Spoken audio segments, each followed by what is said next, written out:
on a summer breeze. Keep me warm in your love, then you softly leave. And it's me you need to show. How deep is your love? How deep is your love? I really need to learn. 'Cause we're living in a world of fools, breaking us down when they all should let us be. We belong to you and me. I believe in you. You know the door to my very soul. You're the light in my deepest, darkest hour. You're my savior when I fall. And you may not think I care for you when you know down inside that I really do. And it's me you need to show. How deep is your love? How deep is your love? I really need to learn. 'Cause we're living in a world of fools, breaking us down when they all should let us be. We belong to you and me. We belong to you and me.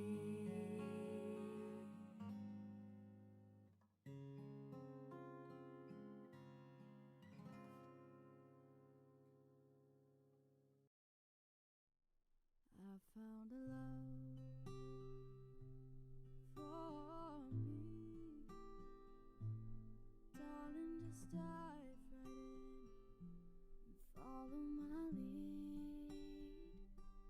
I found a boy, Good morning, grasshoppers. beautiful and sweet.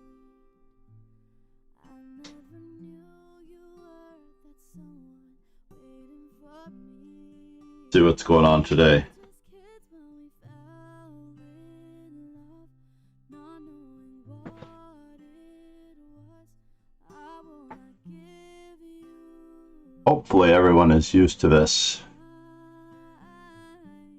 darling, just kiss new schedule, as we've had our fourth day now of 5 a.m. in New York City. I'm not completely used to it, as I have been late to the last couple of streams.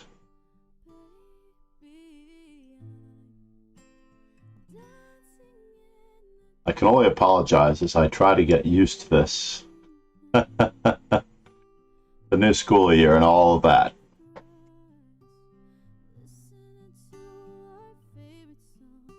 How many of you are on your lunch hour? How many of you are trying to get this in from school? Good morning, King Kashop. Kashop. Yeah, the lunch hour is a good time to get a little bit of chess in. Yesterday, I thought I was going to have an early day. I ended up in the Offerspiel event, where I was very lucky to win it, actually. We'll take a quick look at that.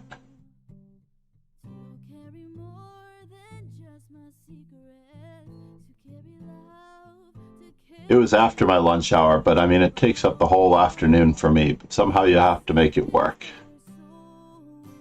Let's see, 16 hours ago, somehow I managed to win an event in Norway, yet again. Tricky. I was so close to my goal of reaching 50 points. 50 points gets you another badge and a certain amount of... but I lost these 3 games in a row that were so crushing. There was no excuse, actually, as at my low point, I lost to Marstran, who skipped ahead of me in a beast move right in this batch right here, where he won 6 games in a row, and then I drew him to stop him.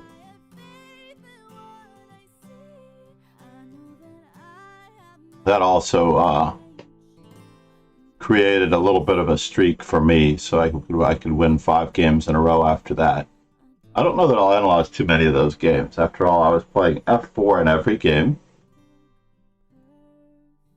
And as black, I had to go through a huge number of contortions in the Offerspiel Club. Unfortunately, let's see if the league standings come up. No, they don't. They don't come up in the same window, unfortunately. I wonder if I can right-click on it. And no, I can't open it in that window.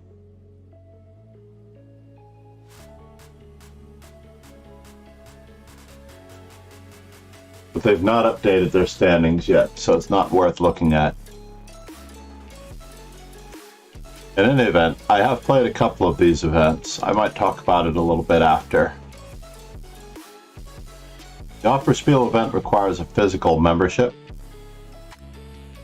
It must be paid for. Eric, good morning. 1 spoon, lunch, 1 move, chess. Sounds like you're at lunch at school, sir. That's very cool. What's happening now? We have 2 rooks and a bishop versus 2 rooks and a knight with 1 queen each. Oh, that looks like a free piece. And this move should be played instantly, honestly. Capturing the knight. Just capturing the knight.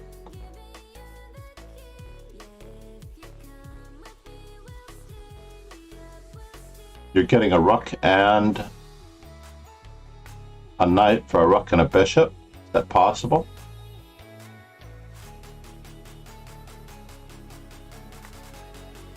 Rook to g7 check. Ouch! It's worse than we thought. No, Eric missed rook takes d4, but was rook takes d4 so good? Rook takes d4, rook takes e6. Rook takes d4, rook takes e6. Queen takes c3. Queen takes c3, rook to d1. Rook to e1 check. Not as good.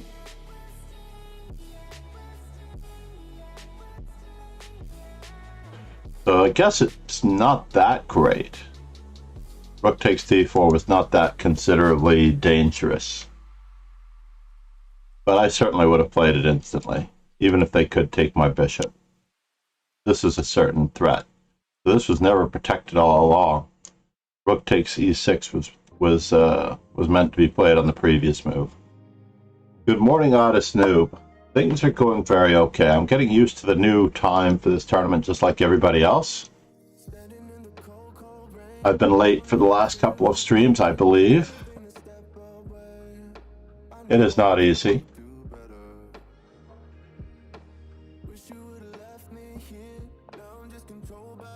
I did increase my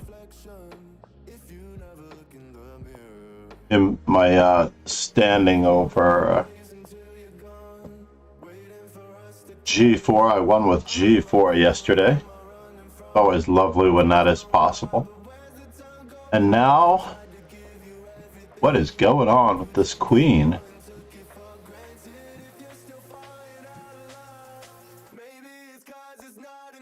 Okay, that was a kindness of him. And can we drive him back in any way, shape, or form? Perhaps our last move should have been...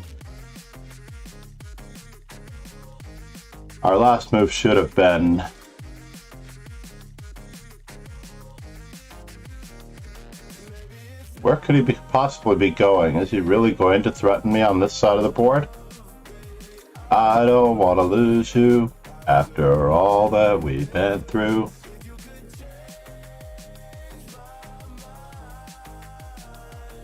You know what? That bishop isn't going to live very long. We're just going to prevent castling on that side of the board. Yes.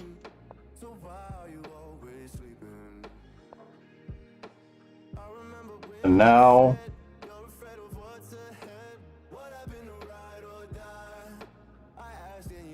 I don't really want the queen to go back.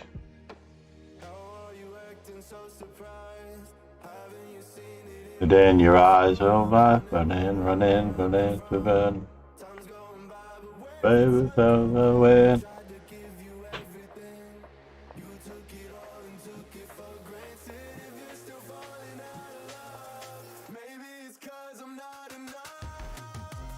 Can I attack him? Can I attack him? That is the question. Or do I just ignore him? Yes, we ignore him.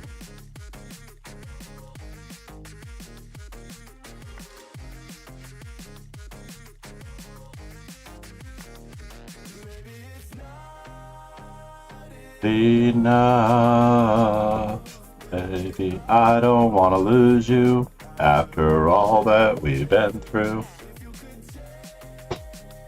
My mind, give it in a heartbeat. Well, we have to really be careful in this particular instance. Do it in a heartbeat. Do you really love me?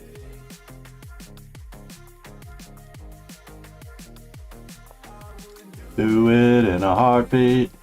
Do you really love me? Now we will visit him. Check. Now we'll visit him.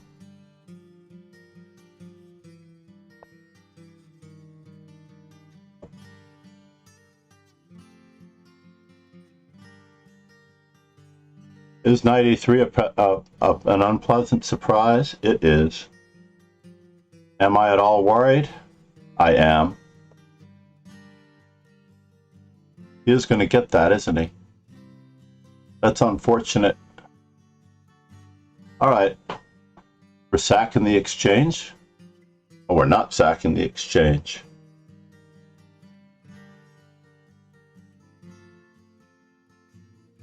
"44 seconds.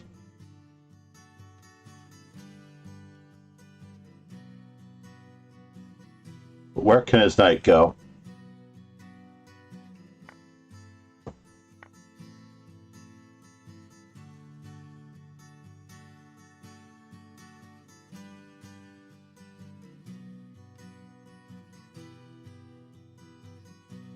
Where can his knight go? We want to be able to take his knight. Check. And we also want to be able to threaten him. Time is running out. Since he's run out of squares to attack me on severely.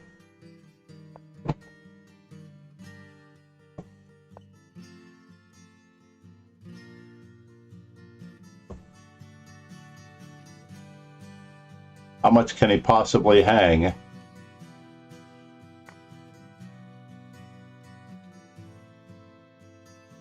Check.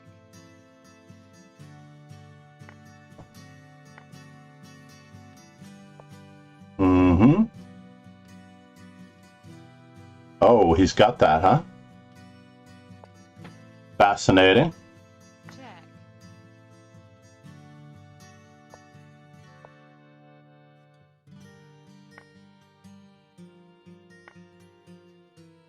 Check.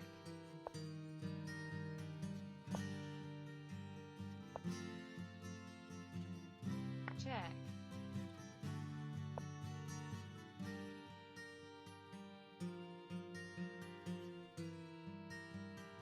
Is this two? Is this through? Let's just keep it up. Check. Check.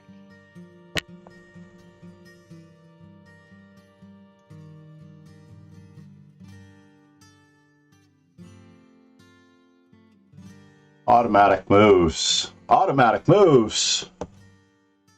I guess he didn't have what I thought he had, which was knight to c6 check. To be honest. Oh no, I lost on time. such a pleasant position to lose on time. Oh, so sad. Did not have a plan. Because that's me raging on page 2 here of my own tournament, of our own tournament, right?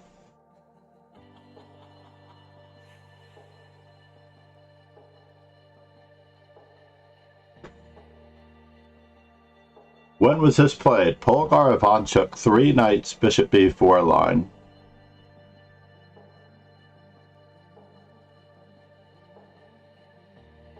That's pretty cool.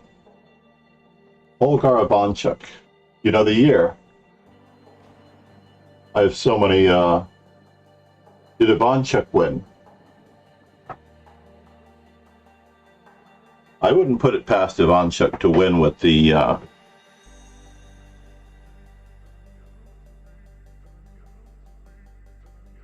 Erikito. Very good, sir.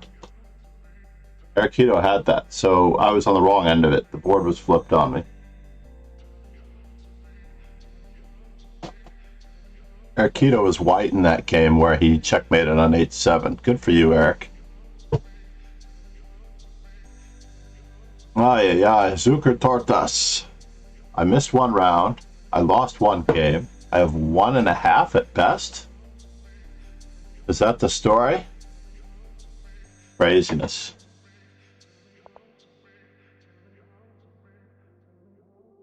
Mm-hmm.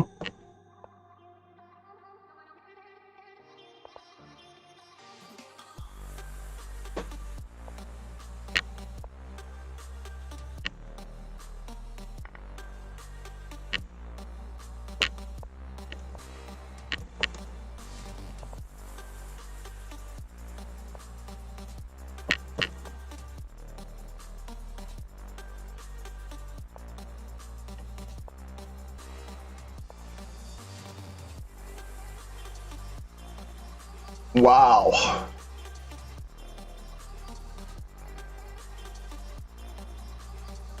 He's trying to checkmate me. This may actually work.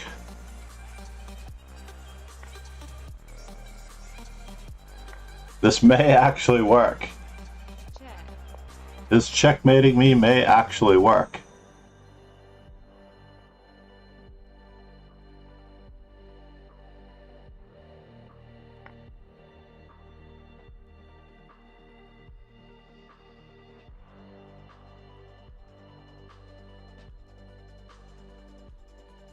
Let's pretend like nothing's happening, though. Let's try to pretend like nothing's happening. It's actually not possible to completely believe that nothing's happening.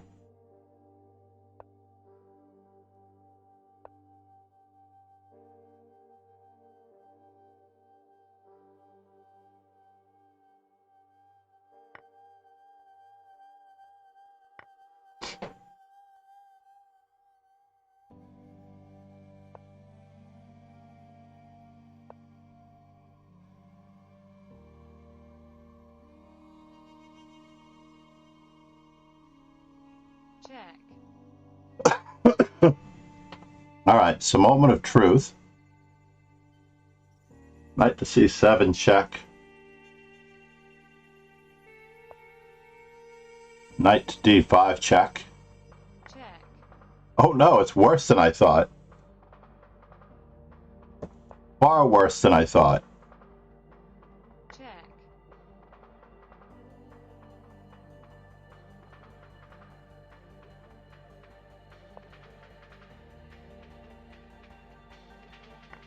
Did not work out at all for me. So this could be tricky.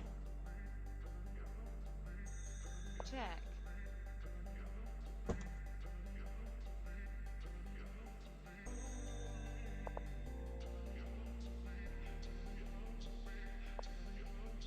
All right, moment of truth.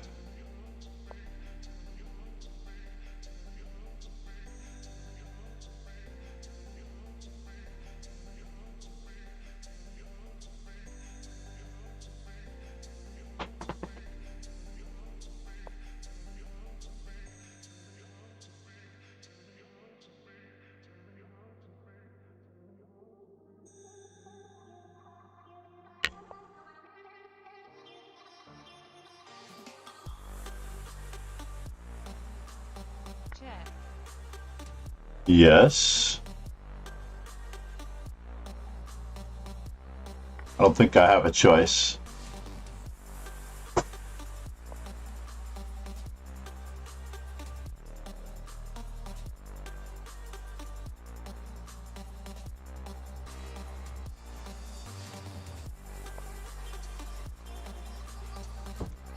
Can I?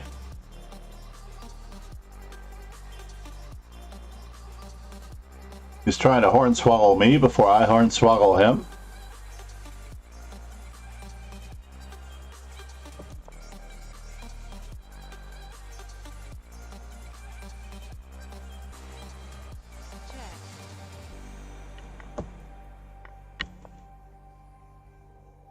Did not work, obviously.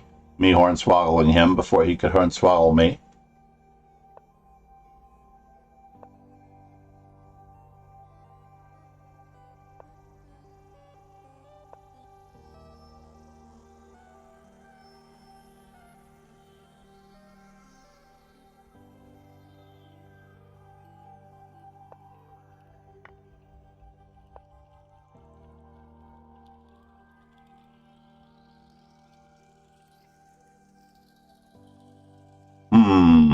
Can't approach him at all.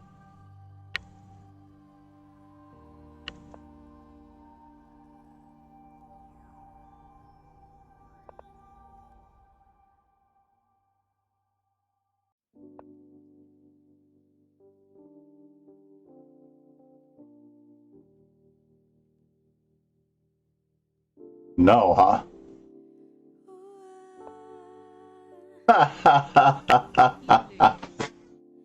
Let's go back and look at this one. What exactly happened here? I need to see this.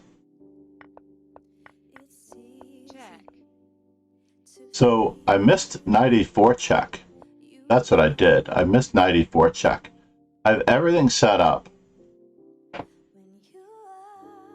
But I feel like I'm just about to recover in this position. I know I'm in trouble. I should be f takes g6 was a mistake. H takes g6 was best. Oh, then I can just run away. Oh, that's so silly. And the position might be equal. Well, not equal, but definitely playable. So knight c6 was a complete disaster. So I just have to take. And then what?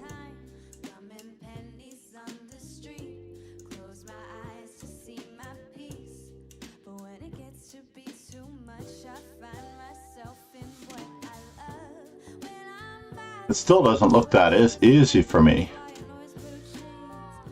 E5 makes sense. H5.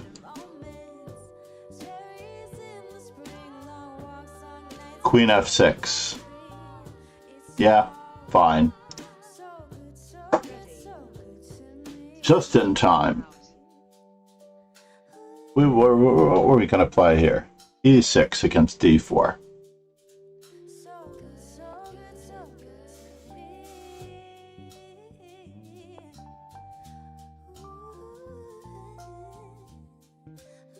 E6, another truly great another truly great anti-London system.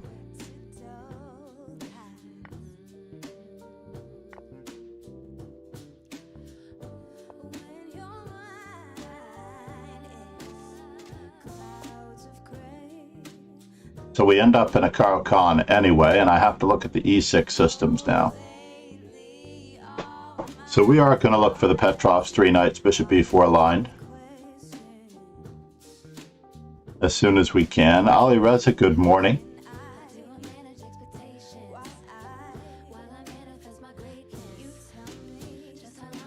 I don't think I've... Oh, I see. Got it. That's what I have to do.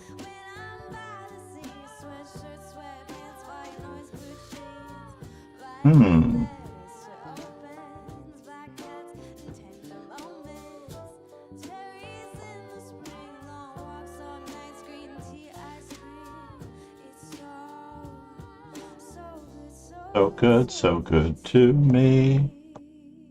That is what our opponent was hoping to avoid, actually. And he does have an opportunity to get rid of his isolated pawn.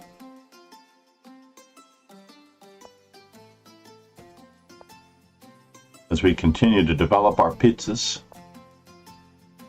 Well, that was interesting that he goes in that direction.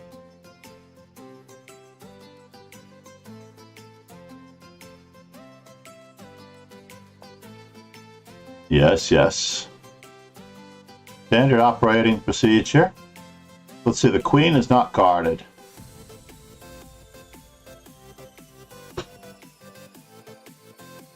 So how do we get him here? My first thought is to try to get a knight to d5. He is very far away from threatening mate on h7.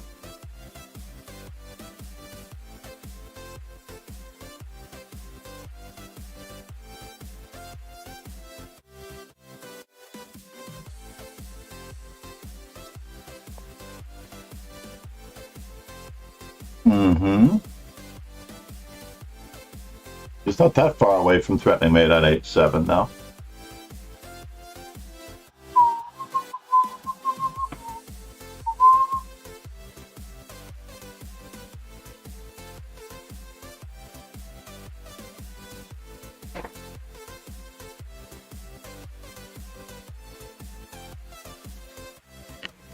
Yes, we're going to take this moment to bother him to the best of our ability.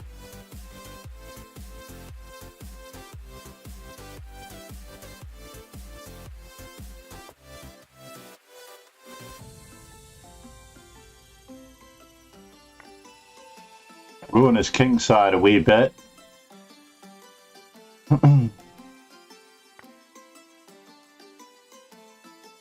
Make the attempt to grab some material.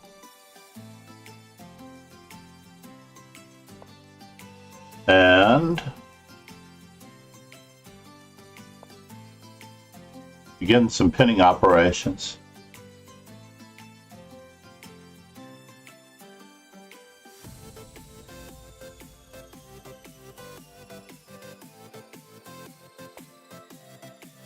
Interesting.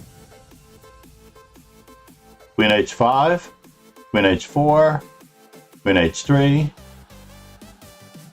Does he got?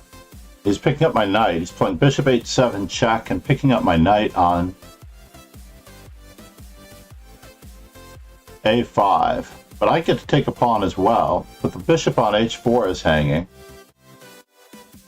So Queen h5 threatens everything straight away. Can't let it happen.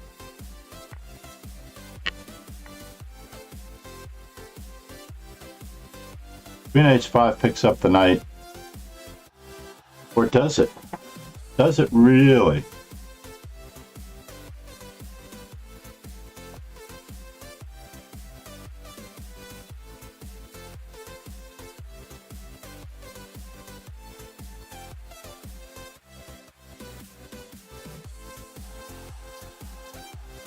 So far, we're a pawn up.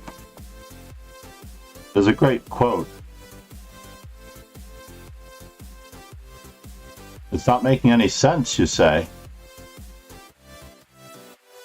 That's cool. You might be correct about this this line. I'm not sure that I have any good squares for my queen if I'm not careful. You know what I mean? Bishop to g5. Queen to c3. Alright, fair enough. Bishop to g5, queen to c3, bishop to e5, queen to e7.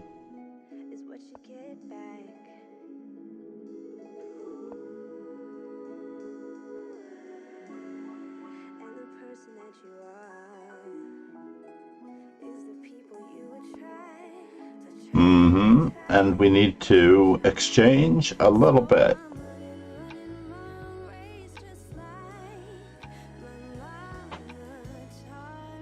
Rook takes rook, queen takes rook. No, I'm just in time actually to save the material after bishop c7. Just in time. We're going to have to move quickly. We have to remember that time is running out.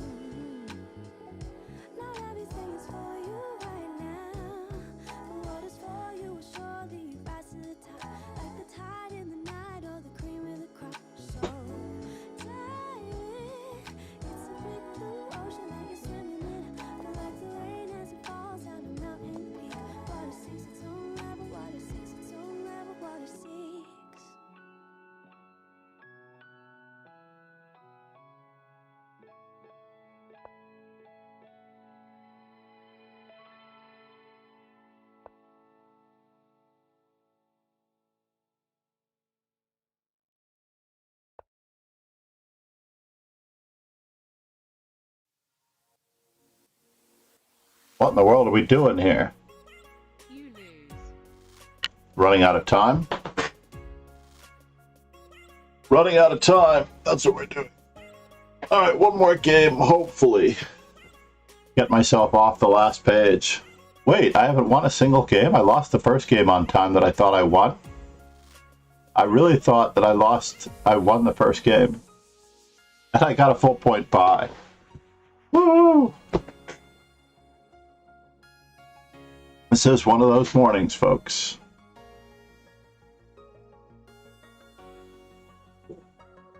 So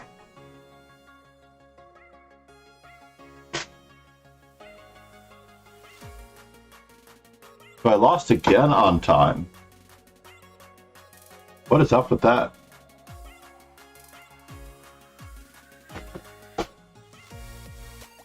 After my great performance yesterday, this is a good example of dizziness due to success. I really thought I was doing everything properly and well. To be honest, I really thought I was doing everything properly and well.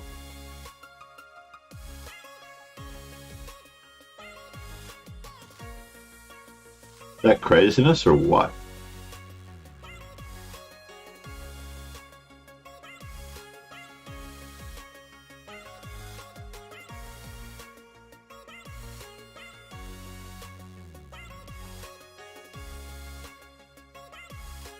We are relegated to the rafters. We're relegated to the bench. Honest Noob, are you playing?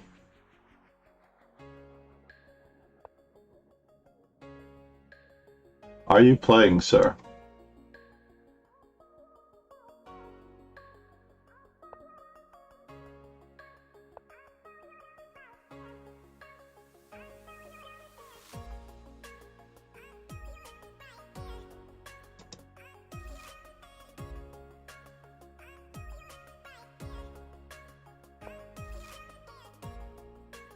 Yeah, I was a little tuned out today. There's no doubt about it.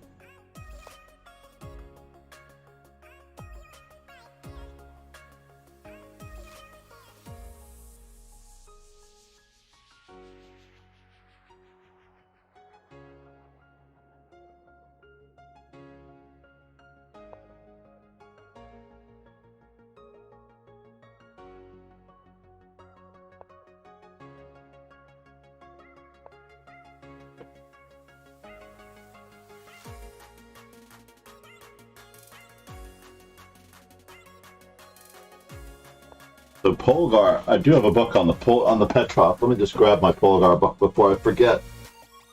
Those aside. PQR. I'm assuming that Polgar might have won. We'll start with the first one-volume edition of Best Games. 3 Ivanchuk games, 48, 53, 58. Hopefully those aren't game numbers. We'll know in the first one.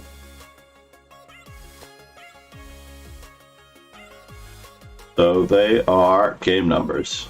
33.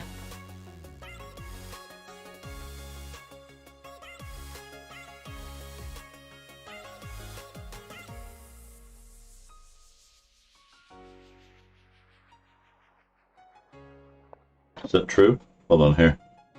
What are those numbers again? I'm sorry, 4853. So here we go, 4853. 48 is a Sicilian.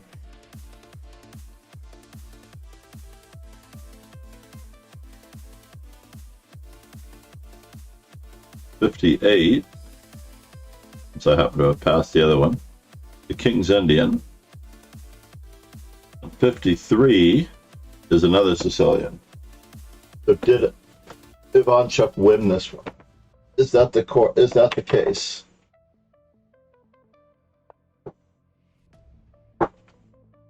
Ivanchuk. IJK.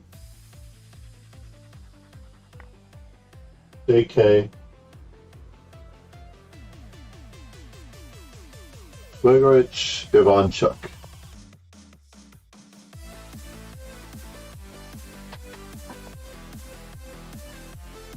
We'll find out in just a moment. This book by Kalinchenko is a really great book. 100 selected games. Incredible.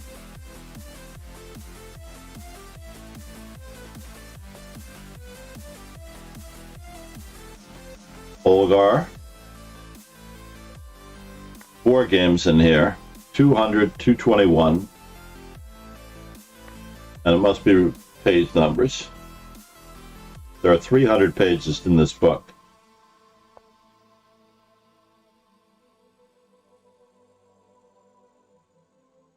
$200, 221. Uh-oh. 221 is a game reference. That's good. I'm glad they have a nice index for the game references as well, not just the games. 221.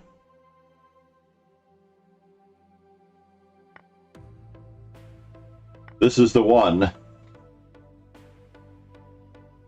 This is the one. Monaco, 1994. Knight takes G2, right? And white resigned.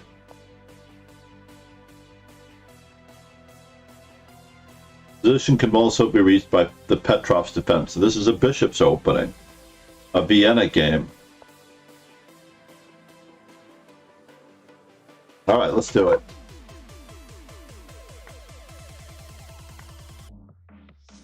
We'll do it for YouTube. How about that?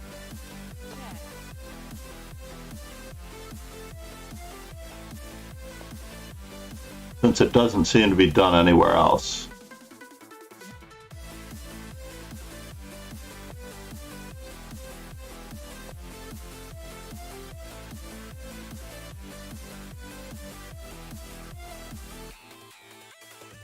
That's why it can't be moved.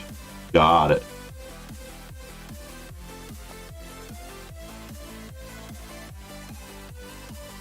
Then, in order to move this over, all I have to do is remove opera.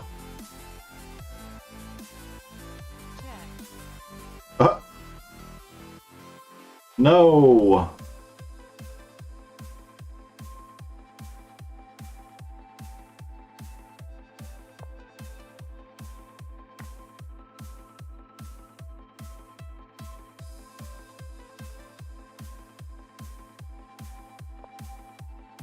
Just skip to the back of the line again. Trying to move things around on my taskbar is not easy. So what is going on here? It is a rook for a queen? Check.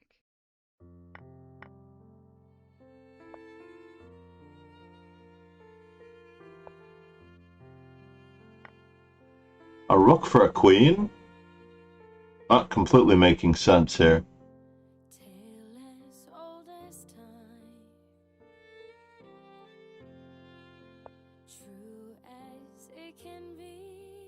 Uh-oh. Trouble in River City here. Gonna have to start barnacling. Would be nice to get our, Yeah, there was no stopping the queen incursion.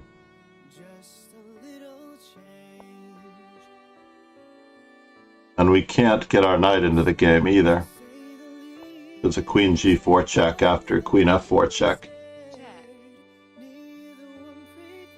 Now the rook is loose. check, Now 2 checks pick up the rook. Or do they? Aikido, very resourceful.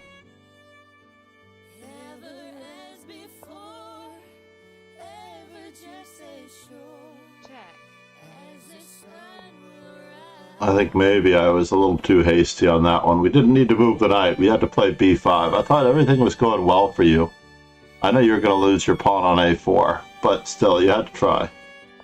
Oh no, the knight was on b6. The pawn on a4 was covered. Ark!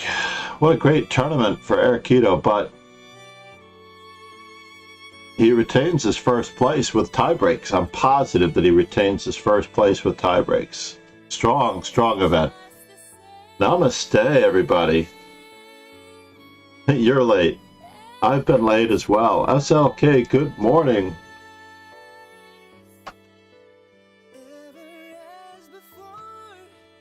Dark Blade, how are you?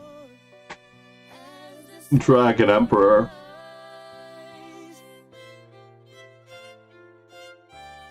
But yeah, let's do a little prep for the YouTube video that we're about to do for... It was a request by... I had to move my schedule back 1 hour. Yes. You're getting less slow. It takes practice, that's all. You just got to be at it every day. If you're at it every day, I mean, ironically, I was the slow one today for a variety of reasons. A, I believe that the first full week of school is taking its toll on me. And that was my cue to start to end the stream. Alexa, turn on Dojo.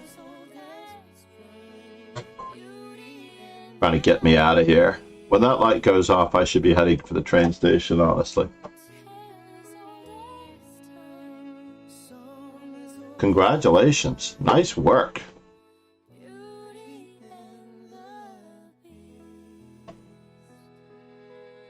And the musical stylings of Eric from Sacramento. I haven't done this in a while. To type it in the chat on the stream, because I try to... Eric Ito 23. Haven't done that in a while. But you're strong enough. There's no excuse for you yet. I'm the one who's suffering at the moment. I'm at the lower end of my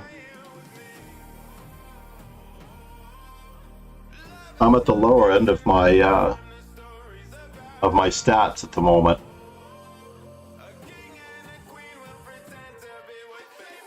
So, Honest Noob was talking about the Petrov 3 knights bishop to b4 line.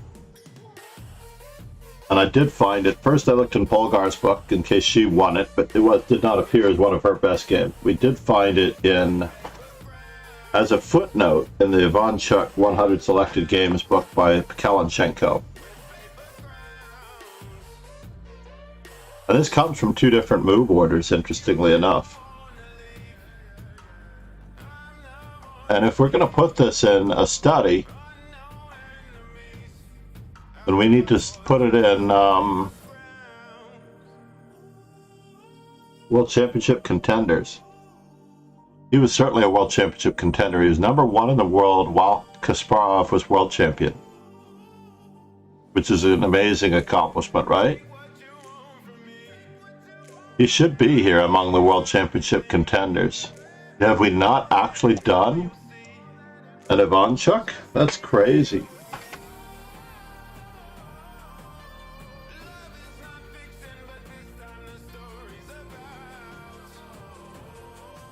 One year ago, we did do an Ivanchuk. Or I did do an Ivanchuk. In fact, he's quite extensive as far as Ivanchuks go. Let's find out what book this is from. Ivanchuk Karyakin, 2008. Seems to be all over the place. So I'm kind of curious as to what it is. What book this is that I'm using. Xiangzhi Ivanchuk, 1991. Did I do an Ivanchuk study? In any event, what we need to do first is rename this one.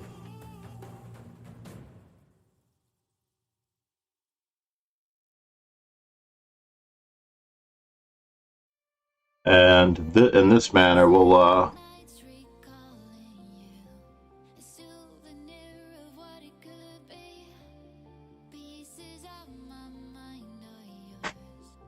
World Championship contender Ivanchuk. I don't know if we want that. It's in the public. Now when we go back to studies, will it appear? Oops. Will it appear? King Kashyap with the challenge. I think Eric is a chill guy right now. It's like 3 o'clock in the morning for Eric, and I am very happy that he's here. Oscar Dominguez, the local pro at the, is it Hard Times? Sacramento, connected a friend of mine, another former chess player, and his girlfriend up with lessons in Beverly Hills, California. I'm hoping that it all works out. Streamers, no. Learn, study. This is where we were.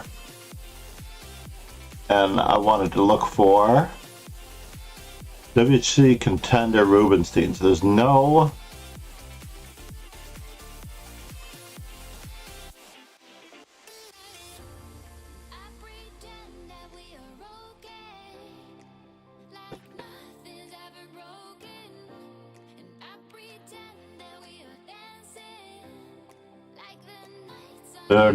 There's no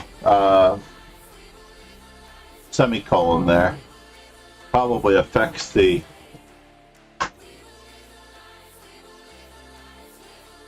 In any event, let's get straight to what we're going to do. We're going to add a new chapter, and this one is going to be Polgar, Ivanchuk, Monaco, 1994.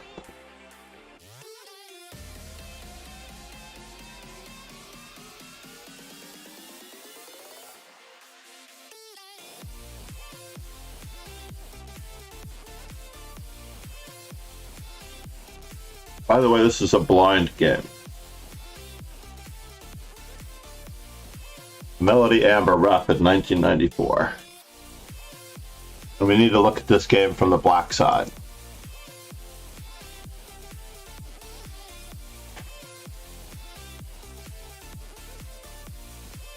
Rainier, good morning. Yeah, Judith Polgar. Now, I'm going to do this one again as a subs-only chat YouTube video, but since it was requested here by Otis Noob that we look at it because he says it's a crazy game, it's not actually listed as one of his 100 selected games. It's a sub-game to the game Ivanchuk-Bu Xiangzhi. And in this particular instance, Judith Polgar does play to avoid the Petrov herself with certain move orders. Against Boris Gelfand, she had played bishop c4 on move 2. Here, Ivanchuk himself playing white in this particular game, game number 76 in this volume, plays knight c3, and after knight f6 plays the Vienna game with bishop c4. Now, Ivanchuk is a very, very rich player. I've been on the white side of this at least 2 times. I've played f4 in this position 133 times. I played knight f3 once. But I've reached this position by transposition, apparently, after bishop c4, bishop c5, knight c3, knight f6.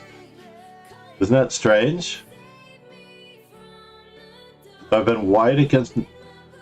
or was I black? No, I won both of those games, so I had to have been white. Never mind. In any event, bishop to b4 is played in this particular position, and then we reach the Petrov with knight f3.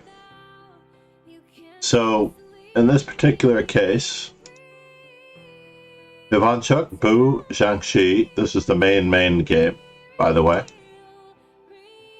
And in this particular instance, we're not going to hide anything from the viewers, as this is not an official study stream.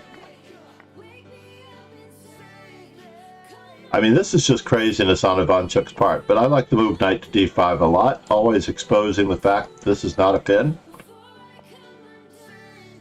The knight to d5 is relatively straightforward, no matter how that knight is captured.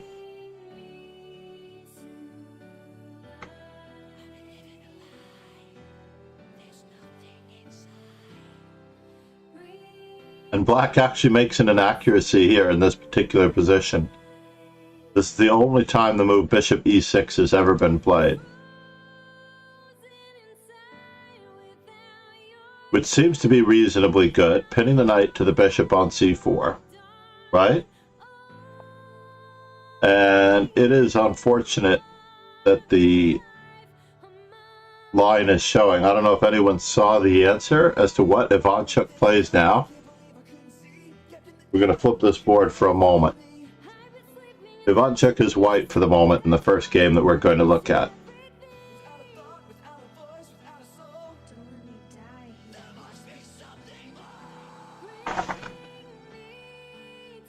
I would almost put this in a shadow of a doubt series.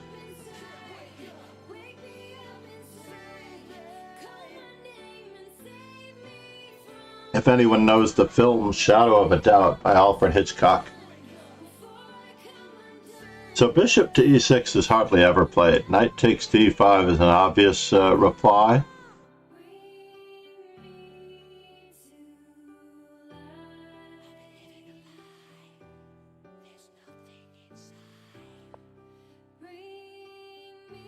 We're going to skip over to,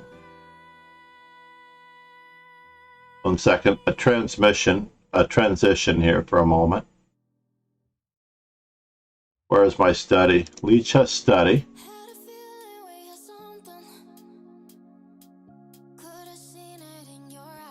Hold the phone. We have to go back to study. And we're going to replace those pictures for just a moment while everyone looks for white to move.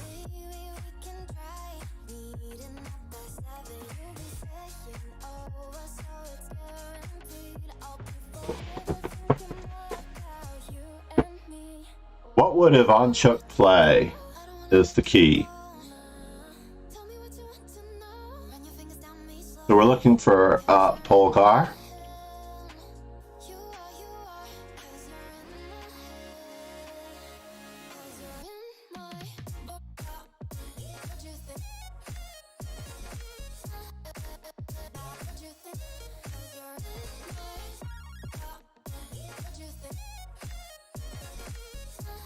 And where's my... Looking for a better picture of her, actually.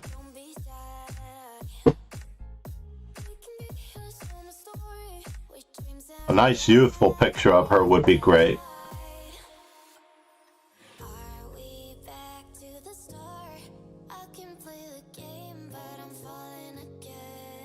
Of the public domain pictures, this is representative of her quite a bit. Let's do that one. Save image as. There we go. And then all we need is Ivanchuk.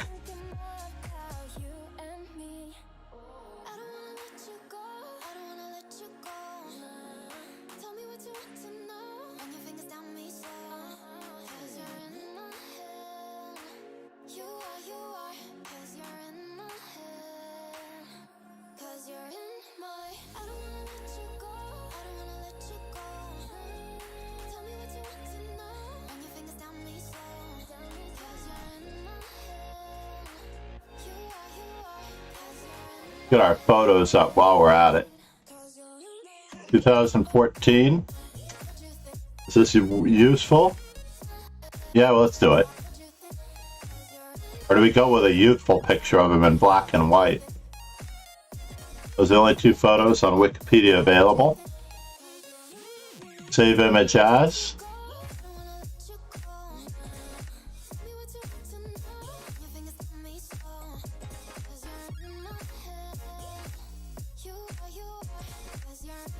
Deep, good morning. We're looking at the moment, we're looking at Xiangzhi. Oh, I can't even spell his name. I drew a blank there. Up there it is. It is exactly how I thought it was. It's like Xiang, but with a G at the end.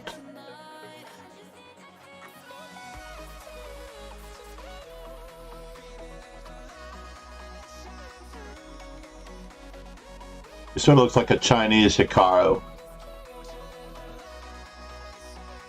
Do we have a very good picture of him? No. So white to move in this position, for those of you who are. What's going on here? Something funny is going on with my video memory. Hopefully not with my stream. So let me just save image as. Close that one because I have no idea what's going on. Save that one. Alright, the flashing on the computer has stopped. So white to move in this particular position, we're going to add another source image. We need an image. New source.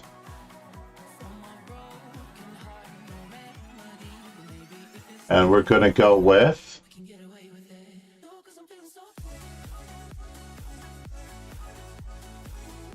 Ivanchuk. Hopefully this won't cover the screen too much. So Ivanchuk at the moment is playing the white pieces.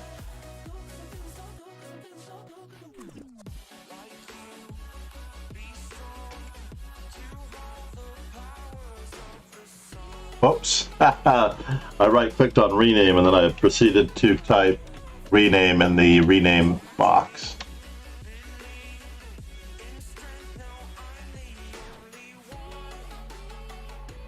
And if I click on these, it looks like it is almost appropriately placed. Let's see if we can trim it up a little bit from the bottom. We'll bring it down just a bit, but it can only take up half the screen. Ideally, it should only go up to the 4th rank, right? There we go. Approximately the 4th rank. Then we need to add one more image as we're looking at this particular setup here. I'm going to add Xiangzhi.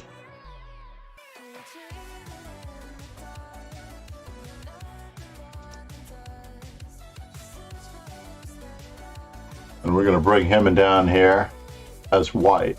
It looks like we have a little bit of a problem in the overlap. Maybe not. Maybe it's not so bad. We just need to bring it down on the top. Just a smidge so that we can see our sub-goal. Whoever's on the other end of the game is not going to be happy in any event with what they see. Rename.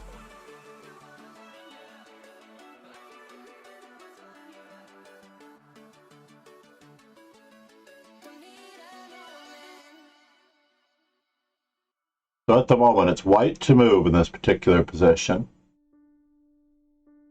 Stream title.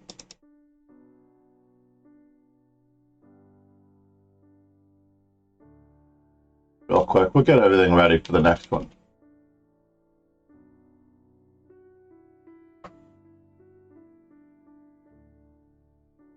Ivanchuk-Bu.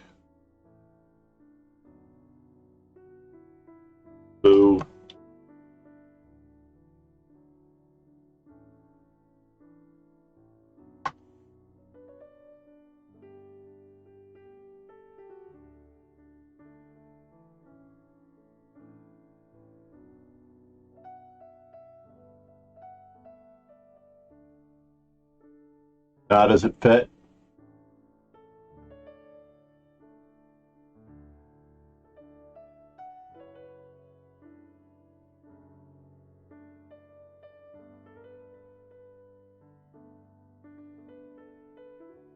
All right, white to move. Not a single candidate move for white? Come on, people.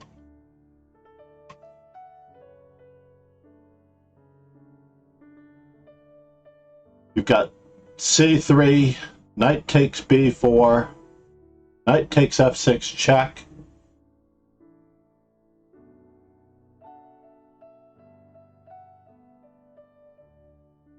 That's not hard to find. All you have to do is choose a move here. Choose a move. I need to do the stream title here.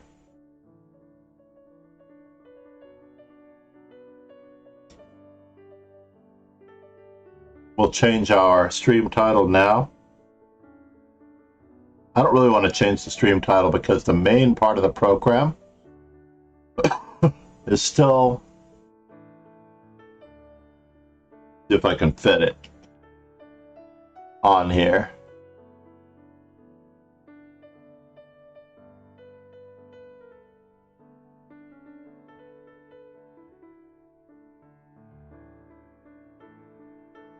All right, Monaco 1994. We're doing Ivanchuk-Bu Xiangzhi. Now, he may have already done this on his stream.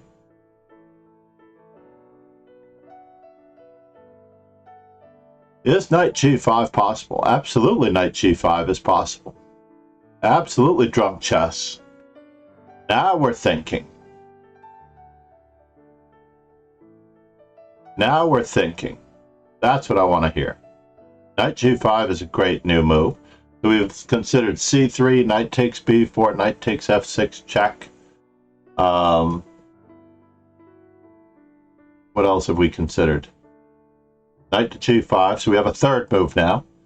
So we have c3, knight takes, and now knight to g5. All of those moves seem very Ivanchuk-like. After all, the opponent, he literally attacks. This is one of the things about really strong players that I just want to mention to everybody. He literally attacks f6 and the unprotected bishop on b4. And the opponent, Judith Bulgar in this particular case. No, not Judith Bulgar. Bu Xiangzhi comes up with a creative move to defend. I don't know if this is home preparation or not, but it's definitely worth considering.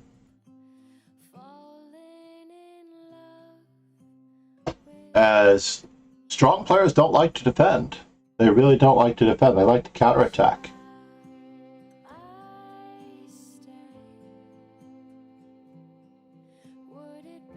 A3 is another counterattacking move, but how useful is it?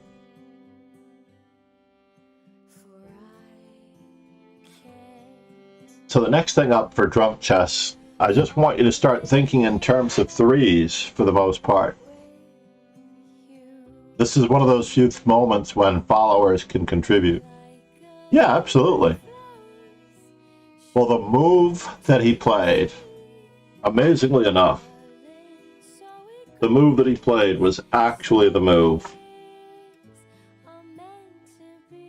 d4.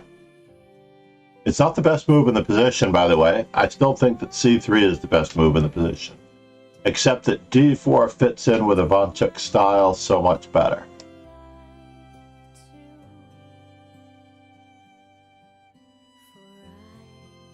And it is quite useful. I need to increase the font size on my chat. Bear with me for just one moment at the next question. So after the move d4, black does have to make an effort here. And his idea is, and it does have to be challenged, with knight takes e4, what could white's next move be in this position? Now, Bu Xiangzhi did not fall for this.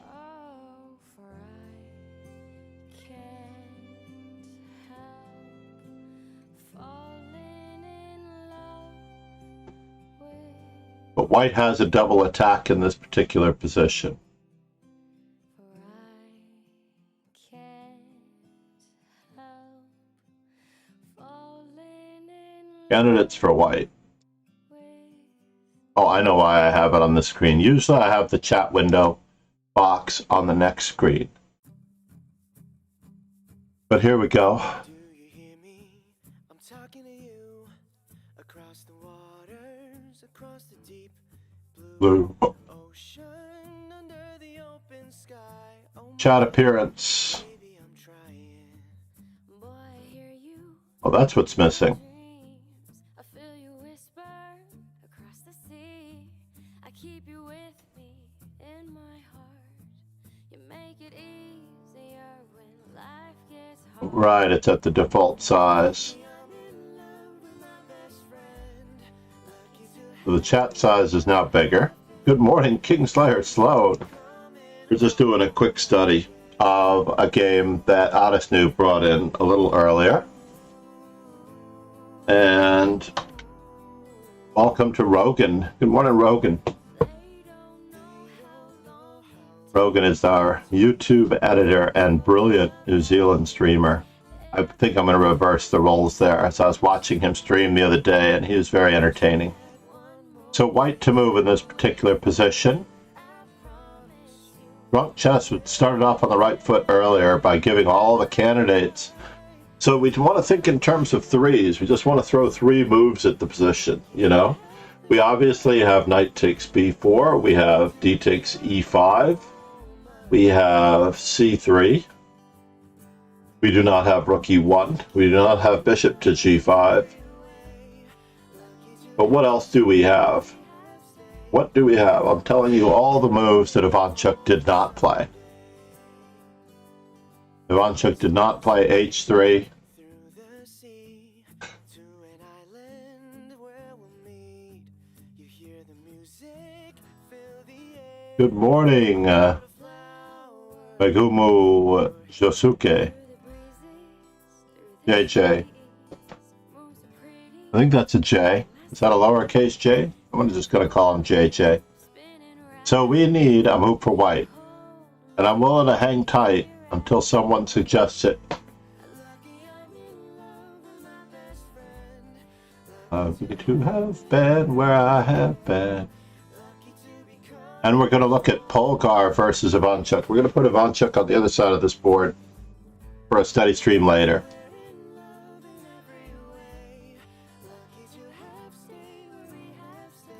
Yeah, I like c3 as well.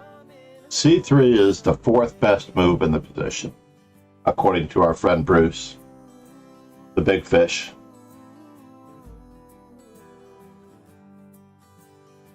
Woo, woo, woo, woo, woo, woo. So we always have to think in terms of not just candidates, but what is our purpose behind our move? Right? What is the purpose behind Black's move? After all, Black is not afraid of knight takes b4 because White has bishop to c4. You know, queen to d3 is awesome. Ivanchuk has the idea of queen to d3. And the idea of queen to d3 primarily is the fact that bishop on b4 is definitely hanging. The drunk chess is on it. Yeah, knight to b6, just unveiling, but we did just lose a pawn, so we have to watch out. We do have to actually play somewhat purposefully. We can't just trade pieces. So knight to b6, bishop takes c4 actually attacks our rook, so we're not really attacking his rook, but it's a good counter-attacking JJ.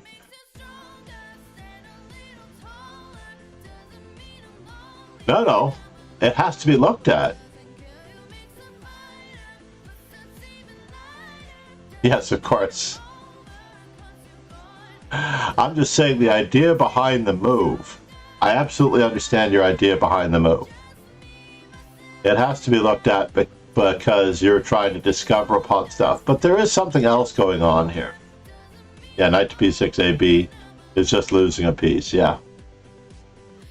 Well, the concept is there. Remember, we have people in the chat who are not as strong as us. So the first concept that appeals to us, the fact that we can move this knight and the bishop captures the bishop, is the first concept we have to hurdle. Now, interestingly enough, you're absolutely correct on the other brain. I don't see any way out of it.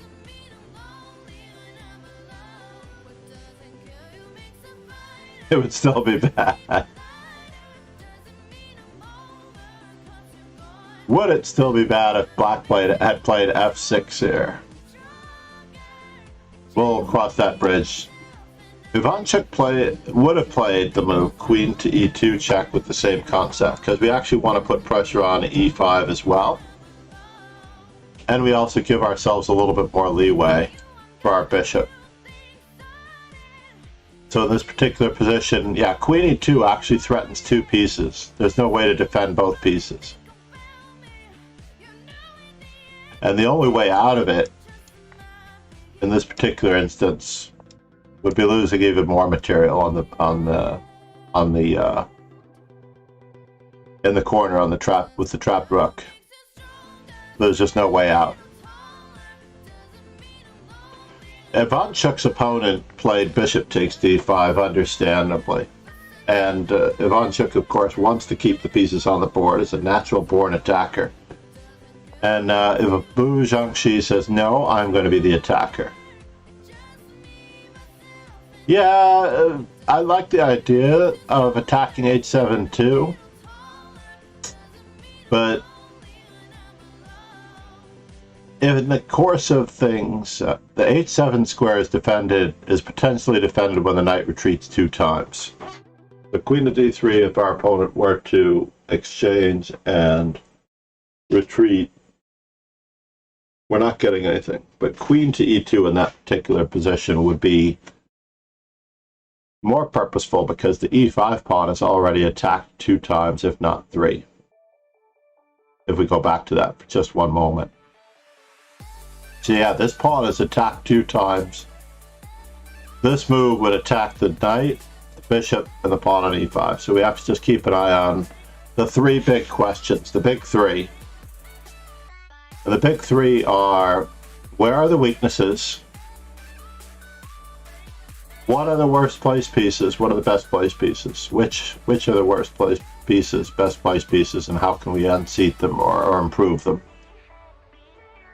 And lastly, what is the opponent's idea? And in this particular case, I don't necessarily see Black's idea. Black's idea, he doesn't quite seem to be on target as much as Ivanchuk is. So queen e2 attacks the maximum number of things. And let me just put a red mark on all of those things. All 3 are attacked. And ultimately, indirectly, the b7 pawn is also attacked. I am in the Eastern time zone. It is now 6:30 a.m. You can call me John. JJ. Knight g3, knight g5, h3, f4. Oh, we're in the other position exactly. So in this particular position, this is our game continuation, where bishop takes d5, e takes d5, and e4 was played. We can get rid of our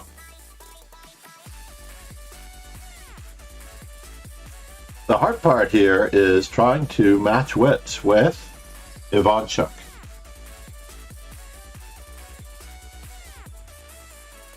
f4, h5. Whoa, whoa, whoa.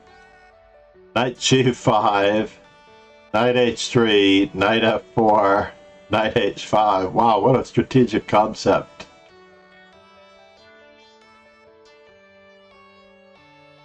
Or MCD. Everybody can almost call me John. Coach. Master is so pretentious. Yeah, absolutely. Agard, if I could actually pronounce his name. made an appearance on the Perpetual Chess podcast. It's also in his series of books on positional play, thinking outside the box. Hold on here if I can find them. 5 great books that are well above everybody's head in this chat. Thinking inside the box, strategic play, attack and defense, calculation, and endgame play. I think I mentioned all of his Grandmaster Prep series. Those are things that you have to internalize through study as much as you possibly can. And I also have to do, as my Amazon wish list was taken advantage of by MD Night Zero, who's one of the legends of the stream. I have to also do a study stream on this particular one. MD Night Zero did a great job making sure he put his name in here. The only thing he didn't put his name in the gift receipt, he didn't put his chat name. He just assumed that I knew his chat name, which I knew his chat name. But sometimes I call him Chris because I met him in person at a tournament several weeks back. Yes, in this particular position, White plays knight h4. And he has the same idea, ironically, as this fantastic maneuver that JJ suggested to attack both h5 and g7. But I think we can reach g7 in a much quicker fashion and hopefully incur some weaknesses, right, with knight h4. So that if black were to play the move g6 to try to keep us out, then we might actually have the move knight g2, knight f4, or we can reroute another way. We can take advantage of these weak squares.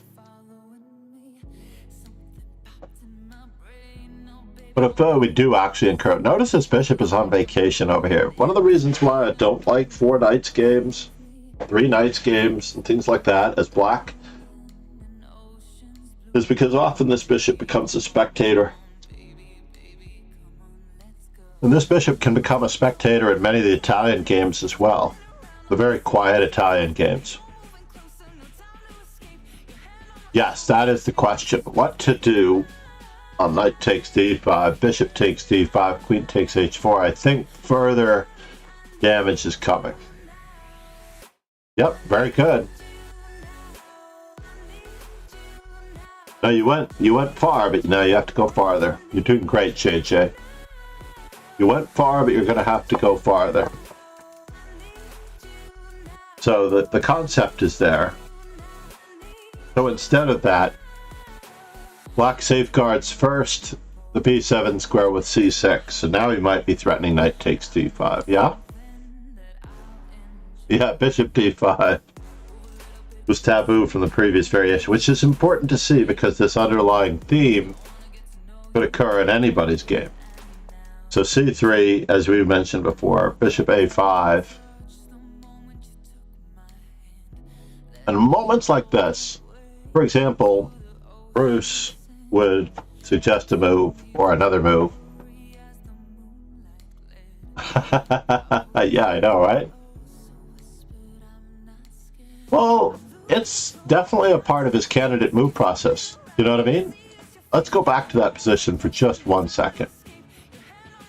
You're considering your candidate moves in this position of knight to g5, perhaps? I mean, after all, we do have a knight attacked by pawn. We could have c3. We have knight to g5, but would we stop looking at knight h4 because of the immediate knight takes d5 and discovery?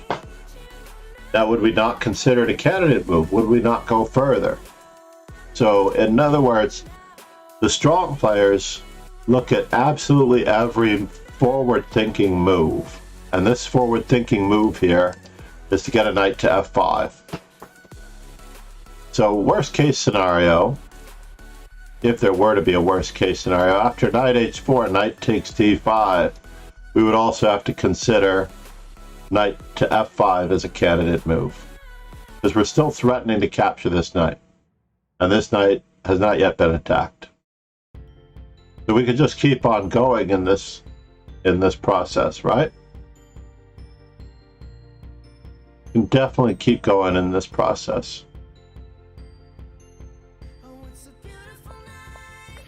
So our game continued here. We looked briefly at all the possibilities here. This came from a Vienna game. This could be a Petrov as well. I also like playing the Petrov with bishop c4 variations. The c6 was played by black,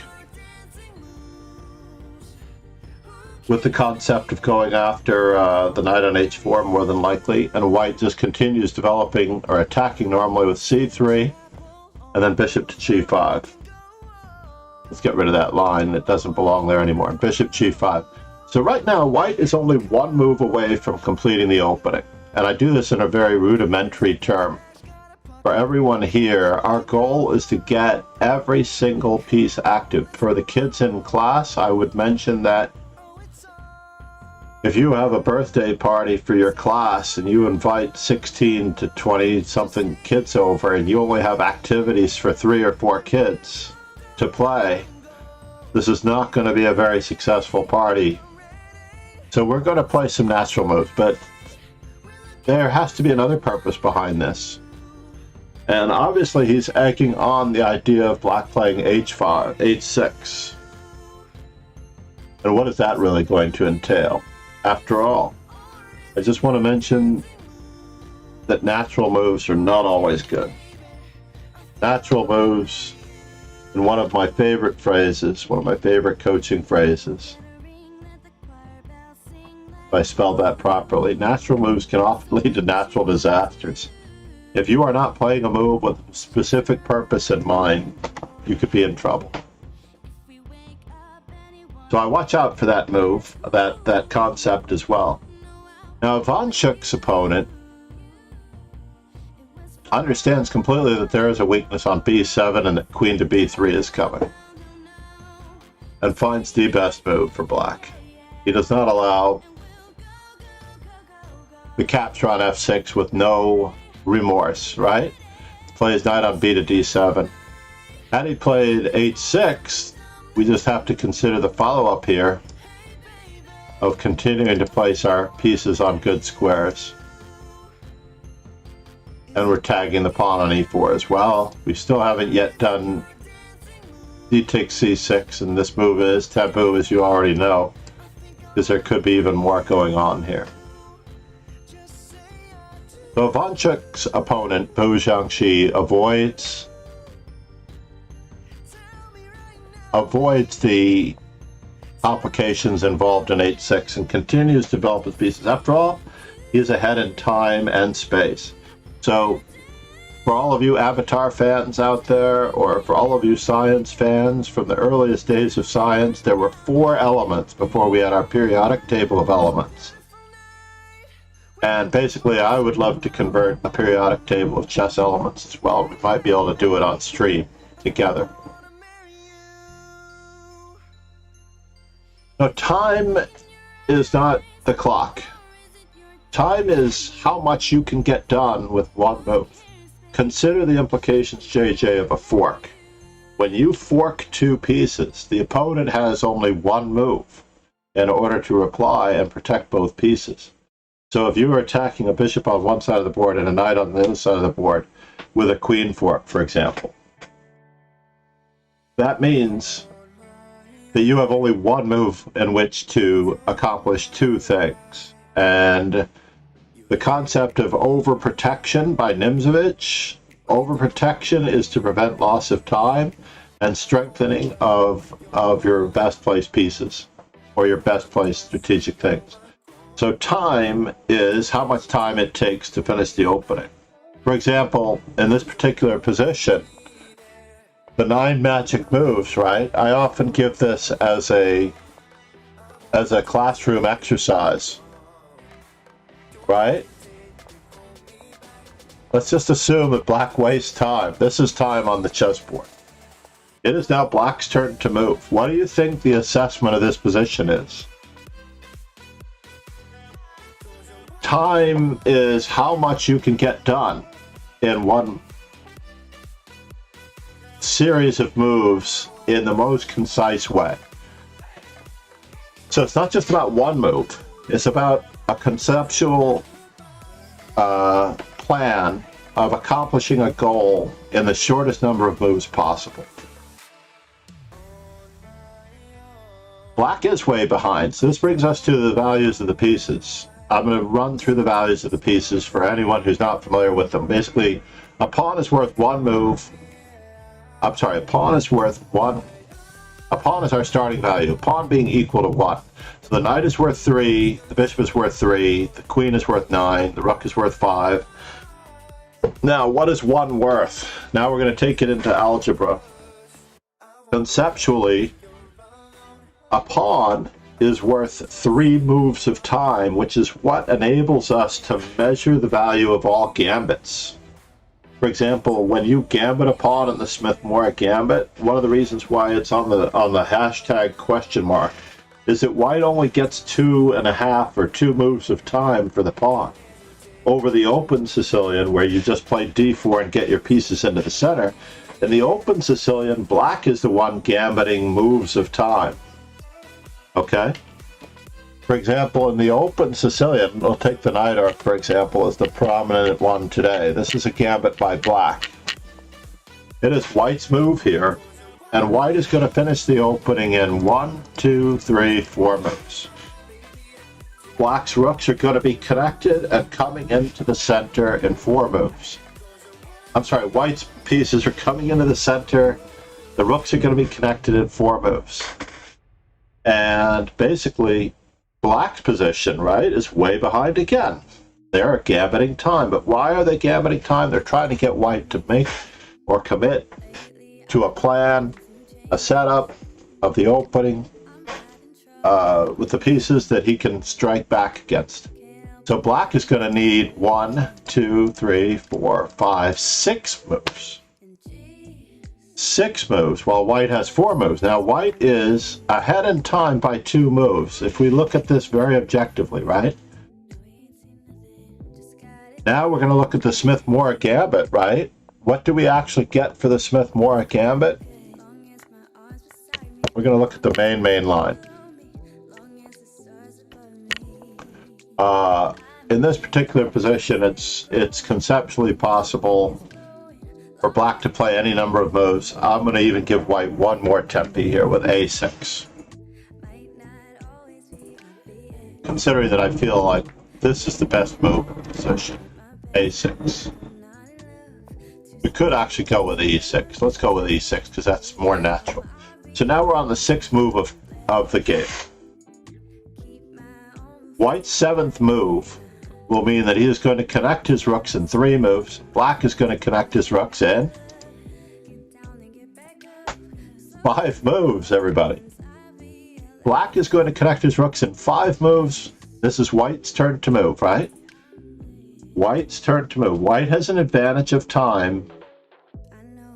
2 moves for the sacrifice pawn. Now, what else does he have? This is where it gets dicey. The Smith-Morra is a good gambit. Not a great gambit, but it's a good gambit. A good gambit because, yeah, absolutely. It's a good gambit because, remember, we have space as well.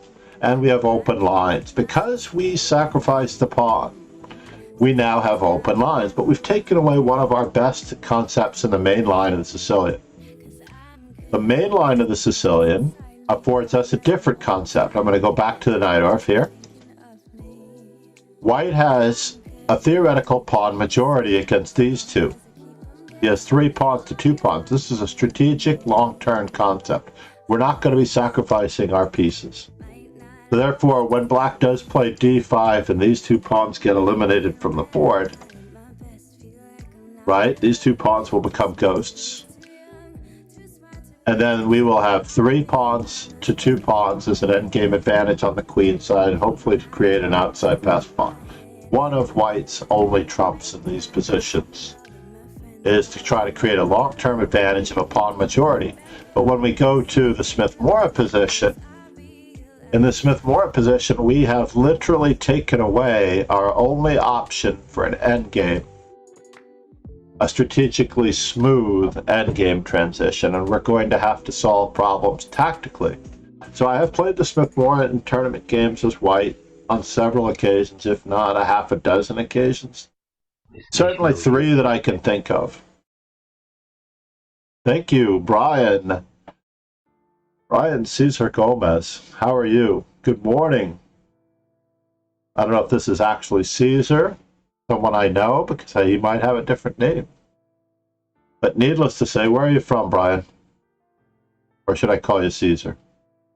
I do need coffee. I'm getting close to the bottom, and the warmer is on, so it's going to burn a hole in my cup if I'm not careful. Meanwhile, let's get past the concept here of time, space, and material. And in this manner, we're just going to emphasize that this is a great gambit for young players to learn the value of a pawn in what my mind considers the hard way. You are going to have to work your butt off as white. Best move for black is knight a6, which is fun and bizarre in my previous position, which was the Najdorf, I thought. Nico, good morning. Let's check out the weather for Nico. Hold on here. First off, the weather for our tournament champion, who should be sleeping now in Sacramento. I'm sure it's lovely there. 53 degrees in Sacramento. That's craziness. What's going on?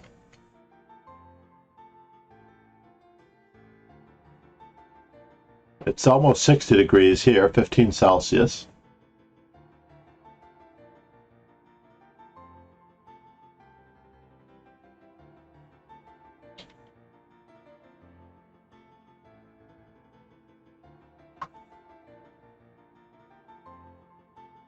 Oh, is that where you are?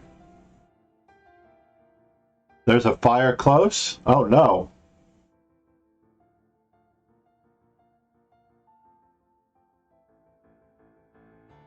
Yeah, if I type St. Petersburg, I'm afraid that I'm going to get St. Petersburg, Florida.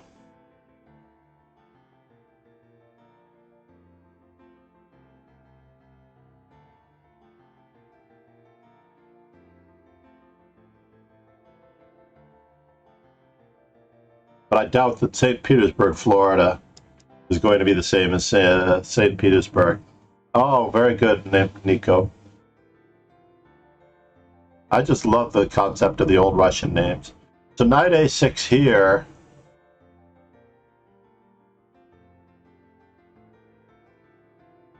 Interesting.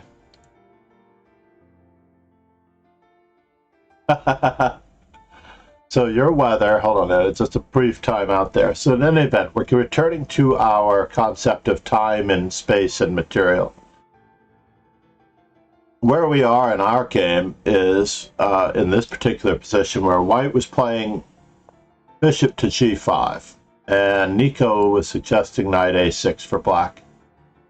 I don't see the future in it, though. It's very hard-winded. Both of those pieces, the knight has to go to c7, and the bishop might be hard-pressed to go to c7 or b6. That's a tricky concept that I think is...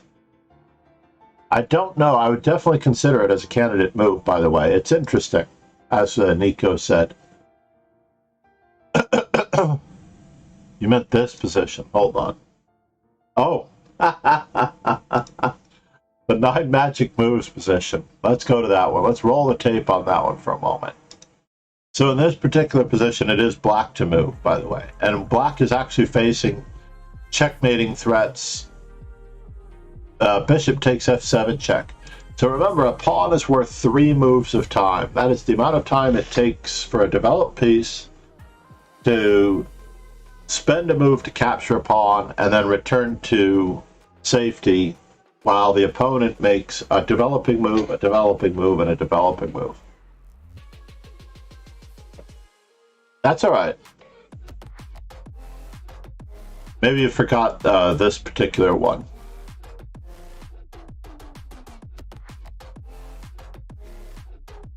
Let's check your position again.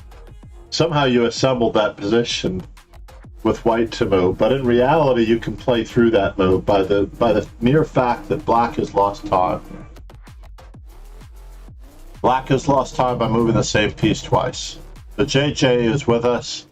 We're going to continue our brief tour here before I have to run. Yeah. Hey, JJ. So, time, space, and material are the equivalent of earth, air, fire, and water. Time, space, and material. You could even just throw in psychology or mental toughness if you wanted to as the air, right?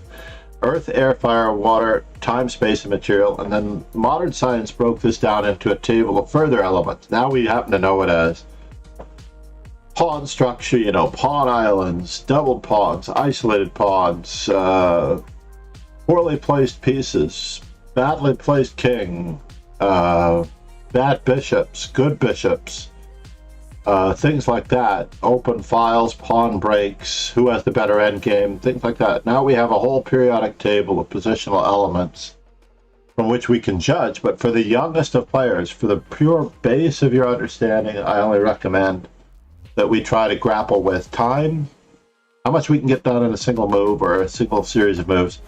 Space, making sure that you control the center, which Nico does not do enough, right? Nico does not just put his 2 pawns in the center and knock his opponents away. It's also called King of the Hill by my coach. The center of the board is the hill, and you're going to stand there. Anybody who comes, you're just going to shove them away. Anybody comes running toward the center, you're out of here, buddy. Joe Collican lives in the Midwest. One of my favorite people in the whole world when I was growing up. He put a lot of time and effort into studying chess with me. He predicted that I would become a master. Unfortunately, only a master. I like to predict for my students they'll become more, and that usually works.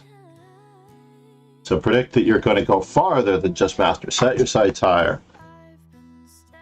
And I do believe I can go higher now, but I have to get back on the shtick. JJ, great to see you, man. Flanks are more fun. Nico gambits the space in every game. He's a space gambeteer. He's got a new name should he ever choose to change it. If Twitch would allow him to change his name. Space gambeteer. So this is a very awkward concept in a way, unless he's immediately going here right away. Life is getting a little bit tough for him. So in this particular position, after the move, knight to b6, suggestions for white. Again, candidate moves for white. Here's another concept that is foreign to many.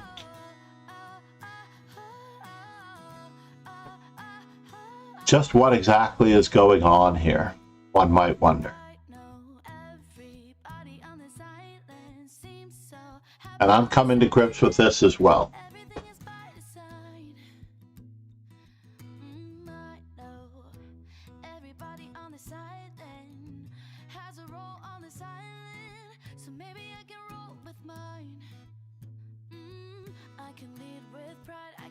This is the moment that I am struggling with myself to explain what is about to happen. So don't mind me as we take this case on. I would love to see if Agadmator has done this game. No wonder they don't include this game in the main line of the notes. It is merely the 12th move of the game, and the possibilities in this particular position could be mind-blowing.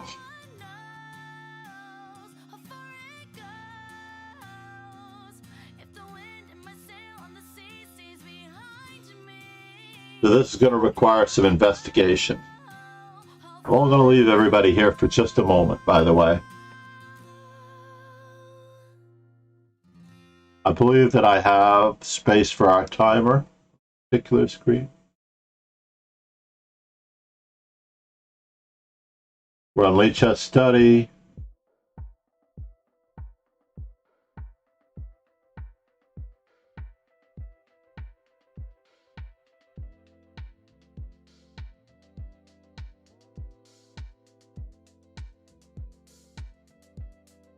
We're only going to run this timer for a short period of time, briefly, to be honest. Do I really want the timer there? That seems like a terrible place to have a timer, don't you think? It's so gauche there.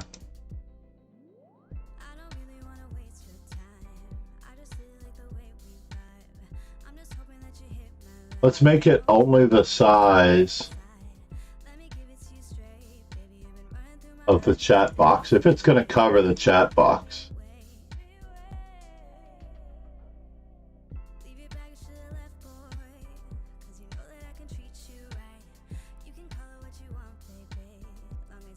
Do we have anywhere else useful to put it?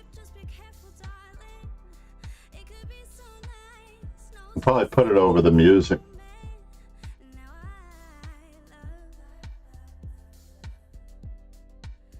Or to the left of the music.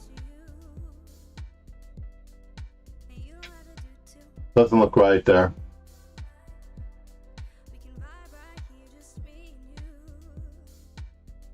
If you've not yet followed, please follow and contribute to the conversation.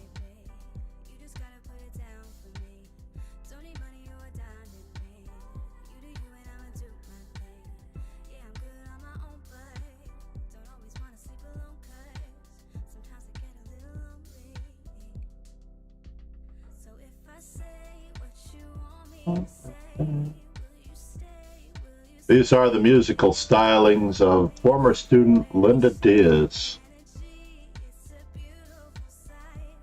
Please check out my former student's artist page. I don't know if that's it.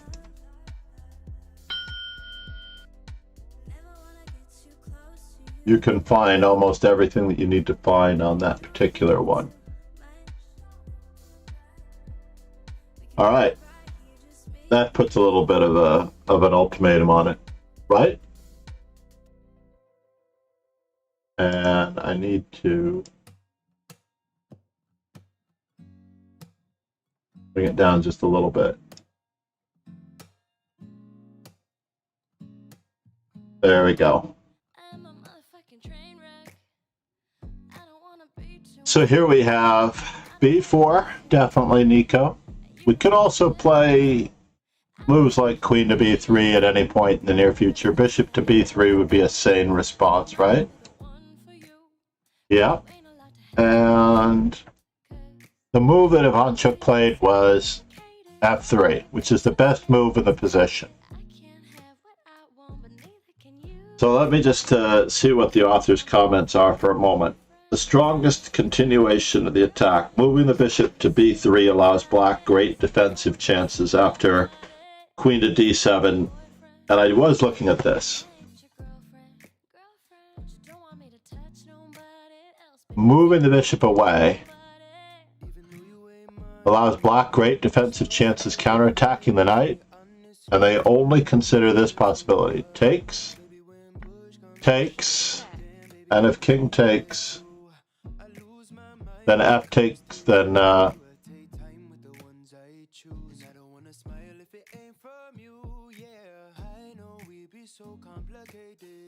yeah, black is actually better in this position, believe it or not, but by a hair. I was looking at queen to h5 in this position, but it's very hard to suggest a move here. Queen to d2, trying to come in to cut him off.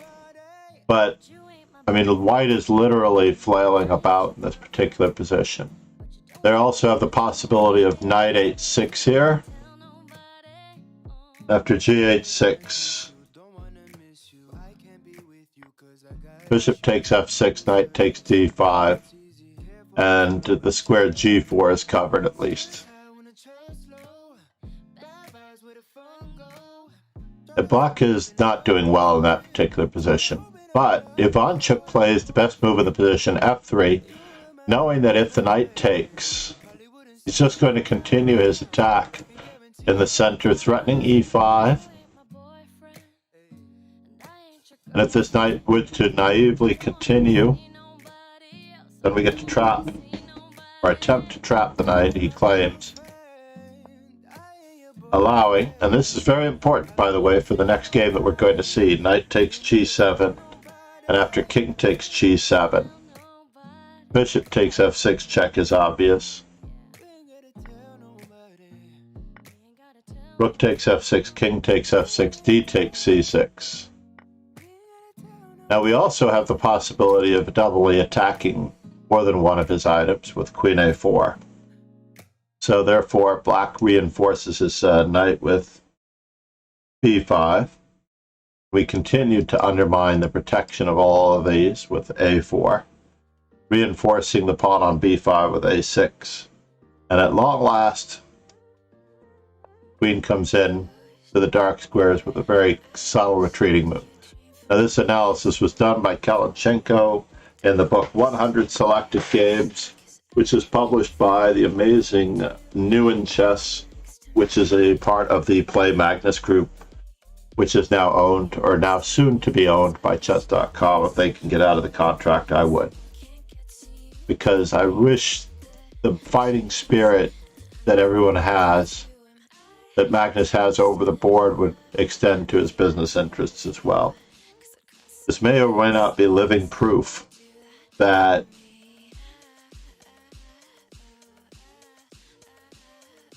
characteristics and personal qualities in chess do not always transfer over to other walks of life. I mean, you really do have to be committed to the plan. So this is just craziness. The black has a rook and two minor pieces for a queen. Yet, because of the exposed nature of the king, it's craziness, right? Absolute craziness. Going back to the main line position after knight to b6, where we were asking for candidate moves here, white played the rather incredible f3. Pardon me while I scroll down to add an amazing exclamation mark to that move, just because I do not believe that I would find that move. f3. Unbelievable. Any other move may or may not fritter the attack away. But f3, black responds in kind with the best move, h6. And he can't allow the opening of the f-file. He has to break the pin. I don't see how he can avoid the opening of the f-file, honestly. Because if white really wished to open up the f-file, then bishop takes f6, queen takes f6. Oh, I see. Pawn takes pawn, then we get to take the piece for free, and we have no threats on the king side. So Ivanchuk moves back, keeping all the threats, and the f-file remains closed. Xiangzhi and his defensive technique continues here. Now, candidate moves for white again time. Why not just take the bishop? Exactly. Going back in time here. All right, so where were we? f3. We're looking at taking the bishop in this particular case. Right, we looked at f takes e4 with a threat of e5. And we need a better move for black here, because black is apparently just getting waxed off the board. The threat is knight takes g7 and bishop takes f6 check, removing the defenders all around. I don't know if there's a possibility of playing knight h6 and also bishop takes. That also appeals to me, Nico. But in any event, yeah, we looked at the continuation knight takes, which seems to be flailing about. Personally, I might have shifted my queen to the king side rather than trying to go after this knight. Might have even gone for queen to e2. But the analysis that they run for is queen to c2. And after the knight retreats, d takes c6 is a perfectly reasonable option to start off with, but he goes for it immediately. And in this particular position, d takes c6 prepares queen to a4 with a double attack on these two pieces, so black reinforces, and we looked at this line before. So in any event, black, instead of taking the bishop, tries to keep the lines closed with h6. We have weaknesses, weaknesses, and weaknesses, and of course we have the possibility of coming in this way. So bishop h4, e3, keeping everything closed. Once again, candidates for white.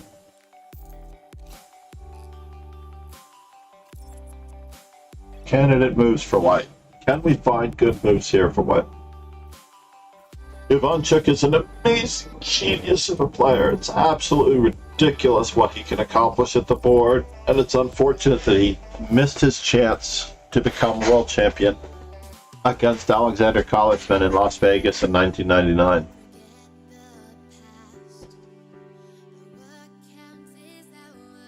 It is really sad.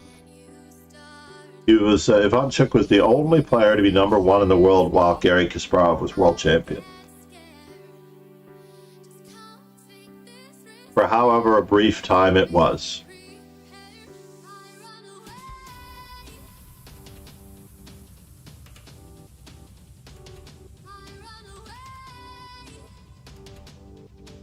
Now, of course, all of our previous candidate moves could still be moves here, by the way. Everything could be good for white. It's just a matter of which is the best possible move for white.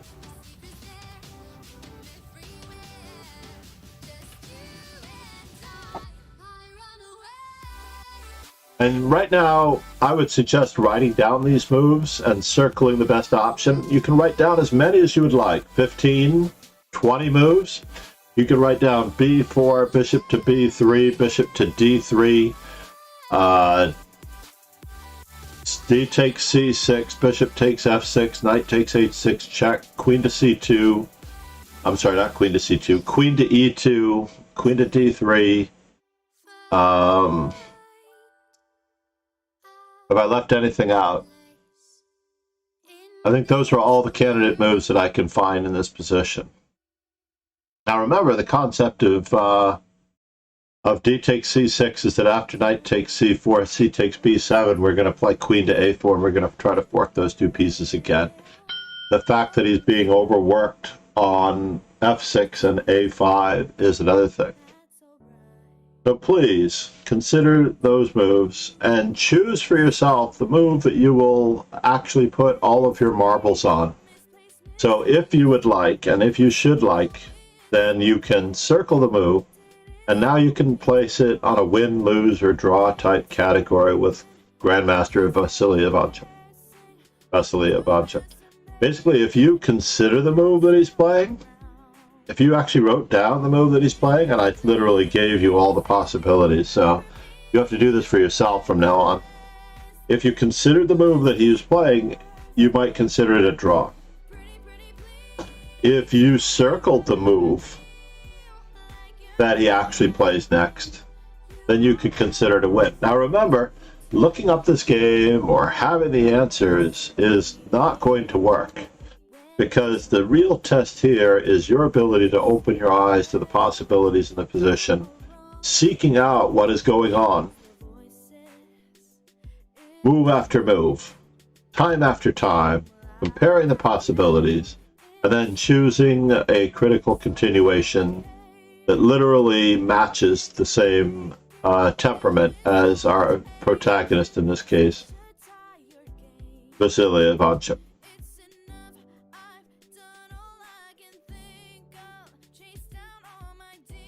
All right, we're going to do these as sister games to a certain extent because of the possibilities in each of these games.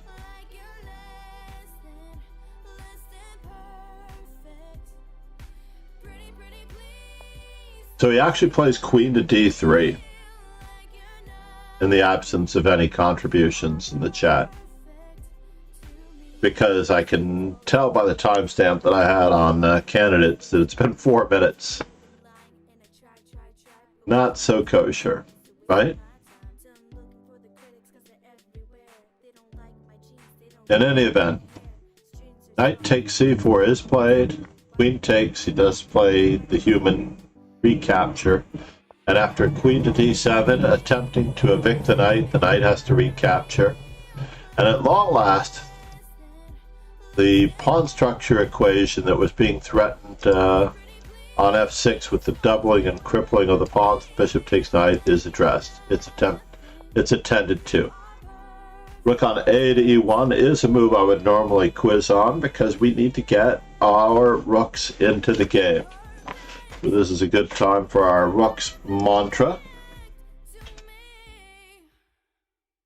Rooks need to be placed accurately and well because they are so valuable. The reason why we say don't move your queen so many times in the opening, the primary reason for that is because the queen is too valuable to be misplaced. The rooks are the next most valuable piece on the chessboard, and therefore they need to be placed very well and very carefully as well, as in addition. So in this particular case, after knight h5, rook on h to e1, black finally gets that spectator from the queen side into the game with bishop to d8. And Ivanchuk, of course, like all great players, is not afraid to enter an endgame. Now, we have to question the rich rook theory here, right? Rook on f takes d8 versus rook on a takes d8. The book doesn't address it. But I believe that these are both absolutely equal in value. He has no intention of moving his f-pawn. So therefore, he is using this opportunity to place his rooks behind the pawns that are mobile. And by placing rook on f to d8, he is signaling the mobilization of the 4 queenside pawns. However, there are bigger fish to fry. White's rook on f1 is also not doing so great. In any event, we have queen back to d3, recovering the outpost square f5. Remember, an outpost is another one of our periodic table of elements that we can add, right? We can start adding all of these. And black plays rook on a to b8. White starts to consolidate his pawn structure. And it's at this moment that I might be tempted to simply play c4, but after all, we don't wish to keep these doubled pawns for a long time. Double pawns, the advantages and disadvantages of which are also to be considered. Now, there are so many moves here which are equal in value, so it's a matter of taste as to which move you would choose to play. You have king to f2, queen to f5, rook to f2, c4, maybe rook to f2 also with the same idea. All of these possibilities, right? b4. I worry about you, Nico. I wonder if there's a market for chess therapy. Letting go. The orangutan and I. Oh. Let It Go, a Netflix limited series starring the orangutan. Letting go of the center? Yes, maybe. In any event, where are we? Now, Ivanchuk chooses rook to e2. And counterplay must be obtained, so this isolated pawn on the A file is being shoved for a good reason. I would definitely be pushing again. Interestingly enough, I would just be pushing again. I don't believe that one should ever make pawn moves where they are weak. And g6 makes a pawn move around black's king, which to me signals a potential hook for a pawn, a potential weakness of the squares on the on g7, h6, and f6. But we have to be able to get at them, so d5. He also considers the possibility of knight to c4, with the idea that if black ever moves his d6 pawn, the e5 square will become available. Now, black takes this opportunity to simplify things, and we enter a queen endgame. a queen and major piece endgame.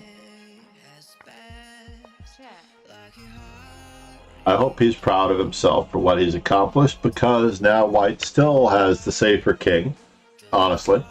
White still has the safer king.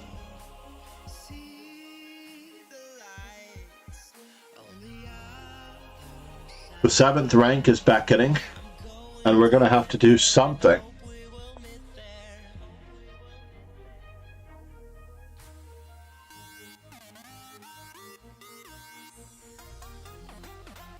So now, candidate moves for white.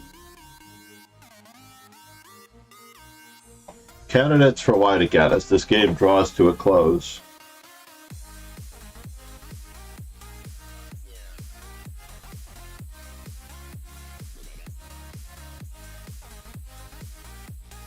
I meant to go get coffee on this particular one. My coffee cup is now empty.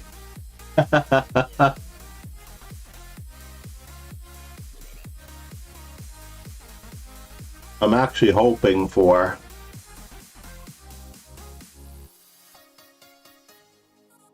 the opportunity to. I will highlight this particular one, honestly.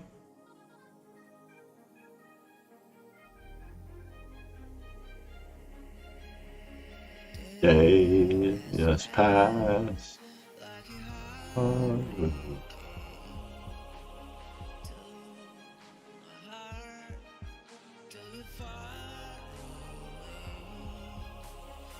See the light.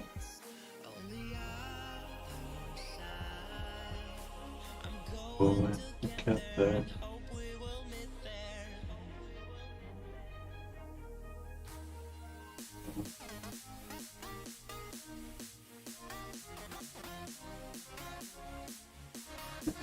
I can't believe I don't have a like on that song.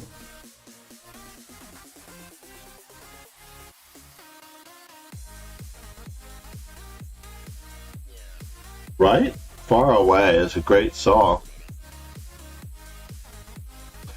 Queen takes c5 or c4. Yes. What else do you have in this position?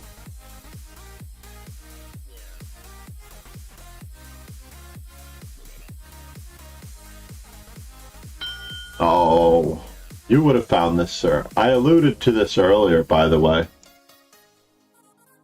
I alluded to this earlier, the weaknesses on the king side. Not only do we get a chance to save our queen, but we get a chance to tag the weakness on h6, because black played g6 instead of following through on his plan with a4. Instead, we still have a weakness on a5 that has to be tended to. And black does have to do something in this particular position. So, he insists upon gaining space, but this still does not stop white, if he so chooses, from putting a rook on the 7th rank. But wait, it's worse.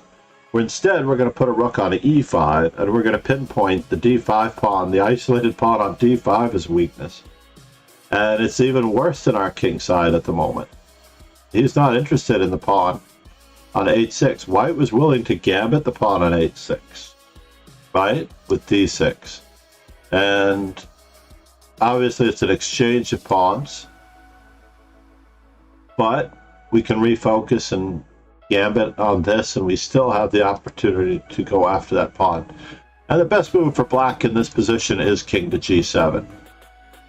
This is the best move for black, knowing that we could probably get some action.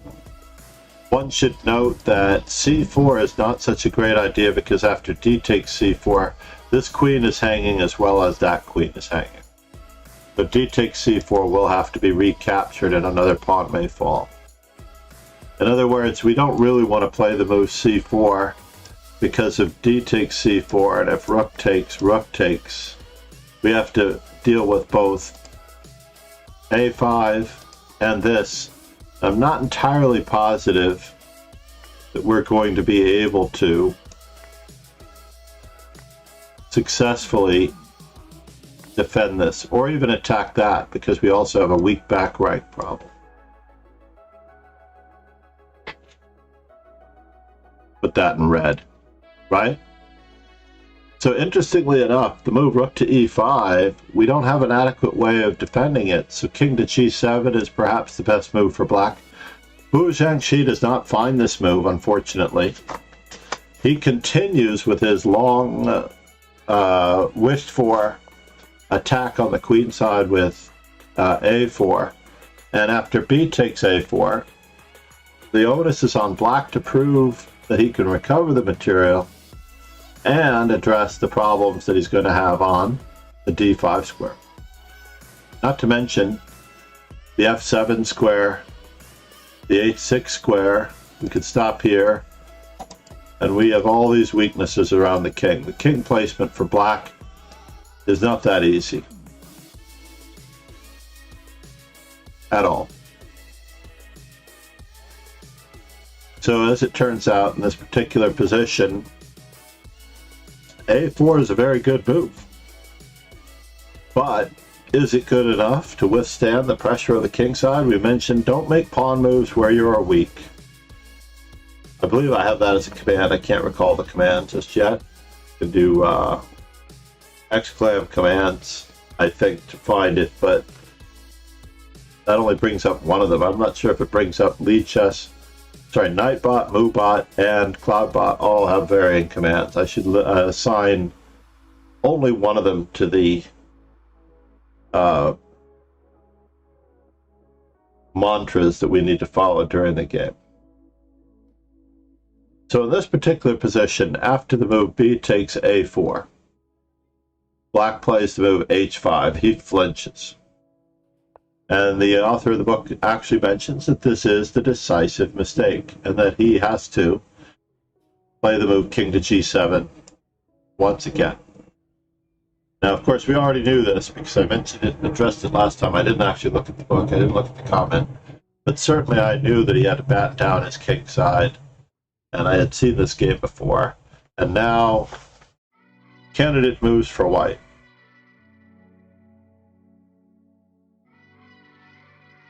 Candidate moves for white while I get coffee. Can I get coffee? Nah, I'm not going to get coffee just yet. But please follow, please contribute, please make the effort, because this is your chess strength. In a nutshell, it takes absolutely nothing for you to pick moves out of the air. Just pick all of them, like you're picking blueberries, and AK and M's go stream that one time when she's wearing the blueberry dress. For example, you have decoying moves like a5, you have queen to d4 to simplify into a better endgame. You have pawn break concepts as well on the king side, like outrageously maybe even g4 or h3 to prepare g4, but I'm not entirely positive about that. We can put additional pressure on the d5 pawn with rook to d1. So for those of you who only want to give one move, and one move only, this could be the opportunity you need.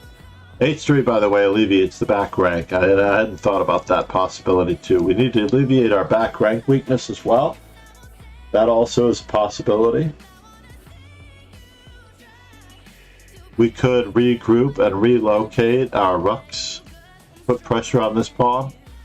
I don't know that queen to f4 is a realistic candidate move, but it looks like it should be. Queen to g5, rook takes h5, queen to g5 check to follow. Doesn't quite seem palatable enough, unfortunately. I think that's only a draw. White has at least a draw with rook takes h5 if he really wanted, if he or she really wanted it. And of course we didn't start our timer.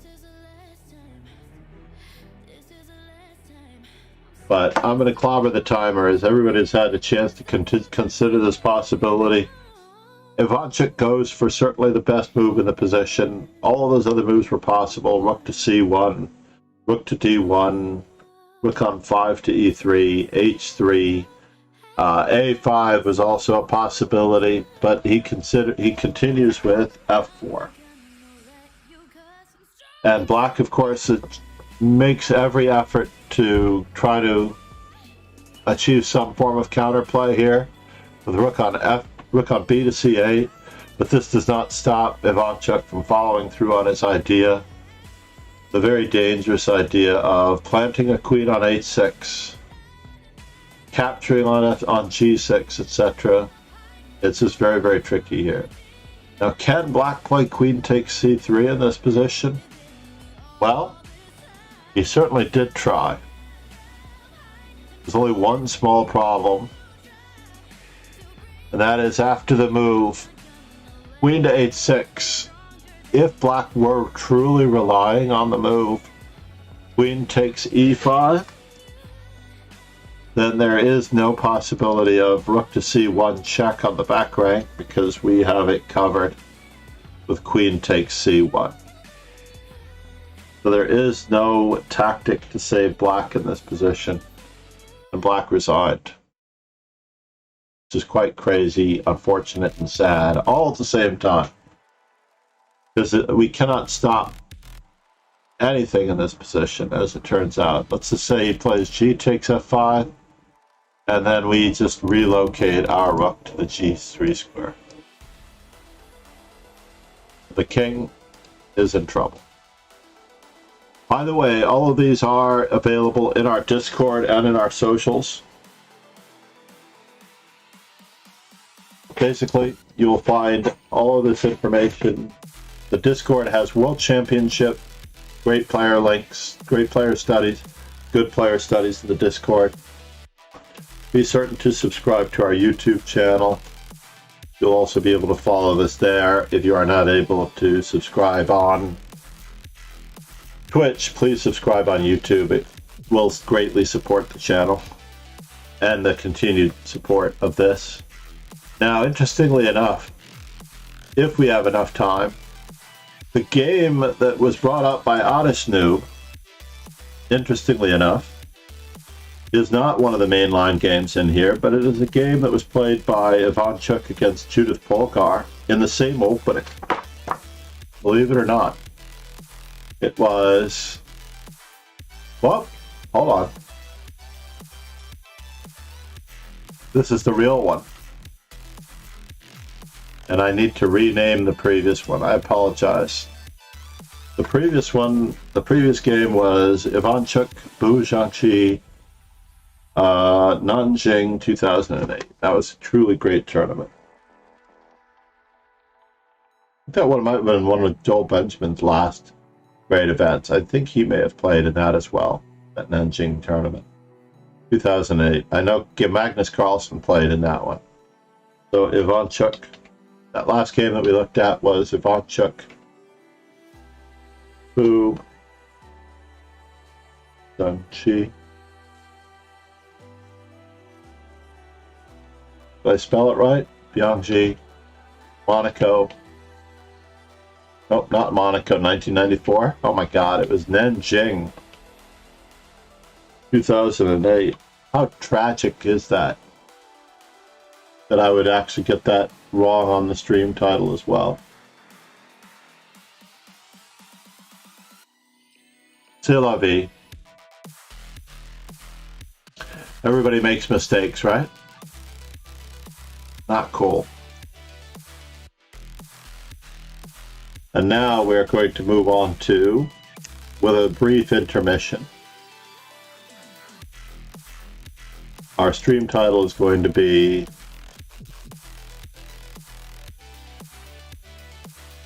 Polgar Ivanchuk, Monaco 19...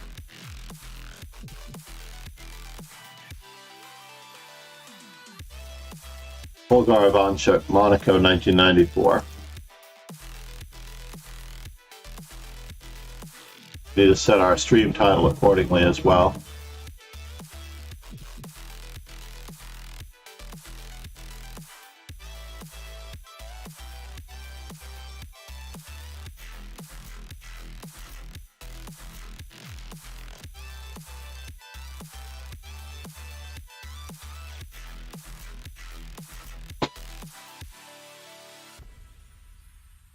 Nanjing 2008.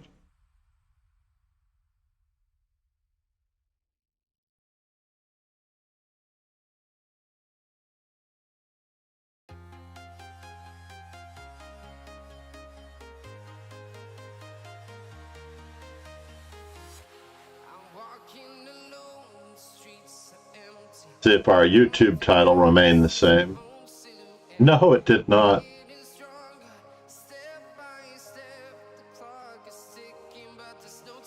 It updated our YouTube title, but that's fine. We'll live with it.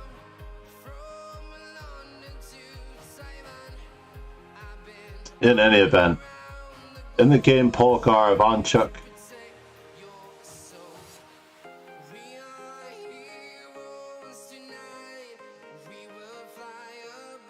we need to save that one as white, and the Polgar Ivanchuk game, which we're going to remain as. Yeah, I thought so.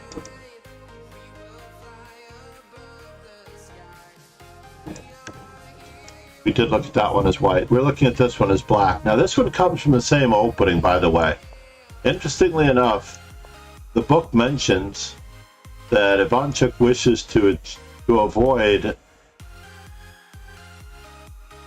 Judith Polgar very often plays the move bishop to c4 like she did again in a brilliant game against Gelfand to avoid the Petrov's defense. And the game that we're looking at now is a 3 knights variation in the Petrov's. Basically, it's after, it transposes after bishop to b4, knight f3. And there it's entirely up to black to how to continue in this particular position. As we already discussed it, the previous game went castles for black, castles for white, d6, and we ended up in this position here, this craziness, where easily the most popular move. It's not a very common opening at the highest levels. Knight takes d5, but bishop to e6 is definitely a possibility. And we noticed that after bishop to e6, c3 was objectively the best move and the most human move, but d4 was the move that Ivanchuk played.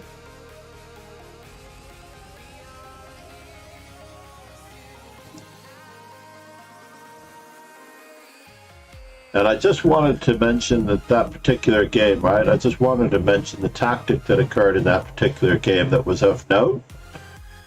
Interestingly enough, occurred after the position where knight takes g7 occurred from the previous game. And Nico, I think, was here for that.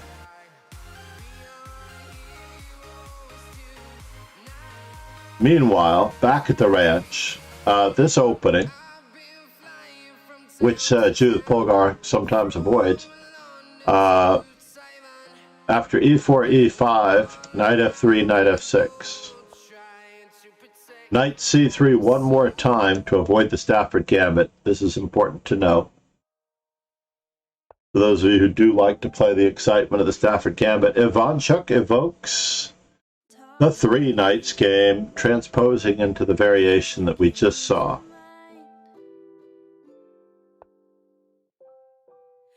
And after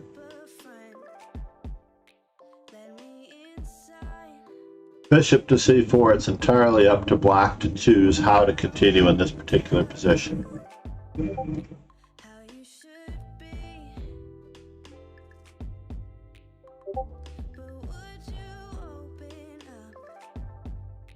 And we're going to refresh our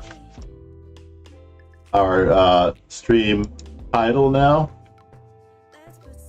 Officially, we're going to make it Polgar Ivanchuk Monaco, the real Monaco game. It was a blind fold game, 1994.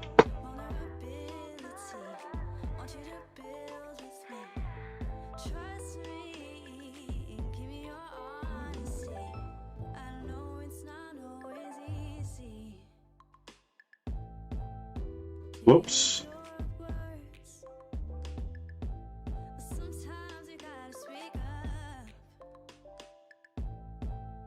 It did not update the settings for YouTube.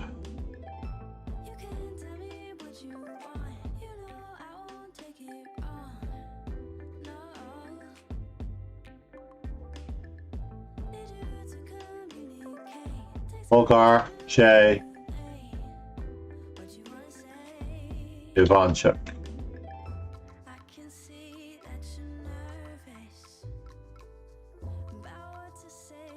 Monaco, blindfold.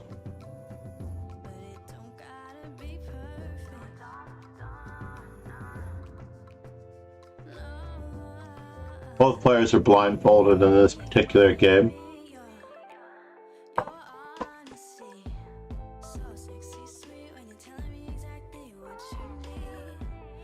Again, the musical stylings of my former student Linda Diaz.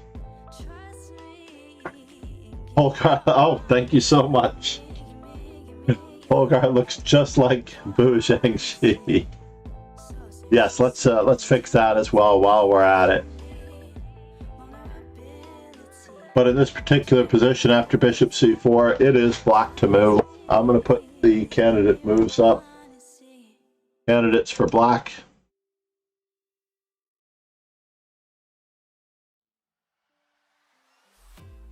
And I will amend the picture of Bu Xiangzhi.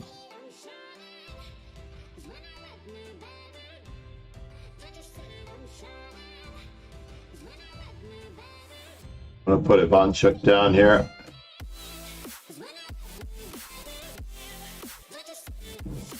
We'll lock Ivanchuk in place.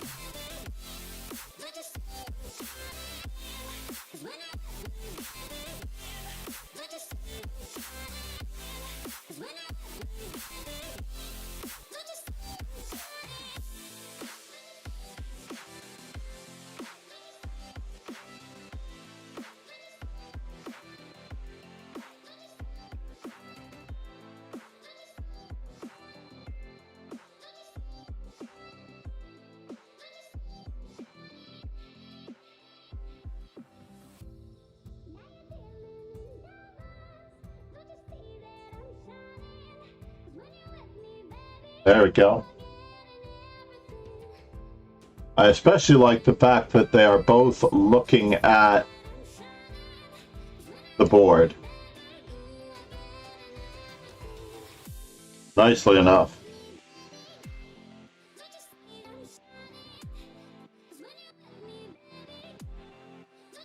Castles d5, bishop takes c3. Nicely done. I am in desperate need of coffee though, so on our next question, whether I get 2 minutes or not, I'm most certainly running for coffee. I promise, and I need it. I absolutely need it.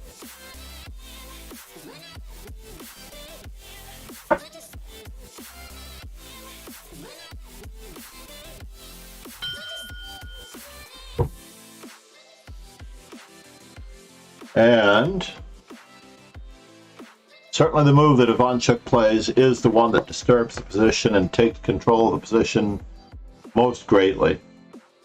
By the way, in this particular position, did you see that arrow? In this particular position, Bu Xiangzhi had castled against Ivanchuk. Maybe or maybe not, he knew about the transposition. Now, of course, based on this transposition, Hikaru Nakamura would not be able to find this game, and he would assume that one of the players did not actually prepare the way they said they prepared for a game that someone else had played, and assume that they were cheating based on their previous history. That's the natural thing to do. If somebody says they prepped for you and played the most brilliant game of their lives, and you can't find the game because the opening transposes not from a Petrov, but from a Vienna game in the last case. I mean, after all, who would think about looking at knight c3 and bishop c4 when you're playing the Petrovs, right? I believe he was using the chess.com opening book. And that shows you how efficient it is. The bishop takes c3. Nico is right on the ball with his third guess. Now, another great game, Nico, for you, if you like to play golf. If anyone loves to play golf or miniature golf, if you're not that well off to be able to afford the world's great golf courses,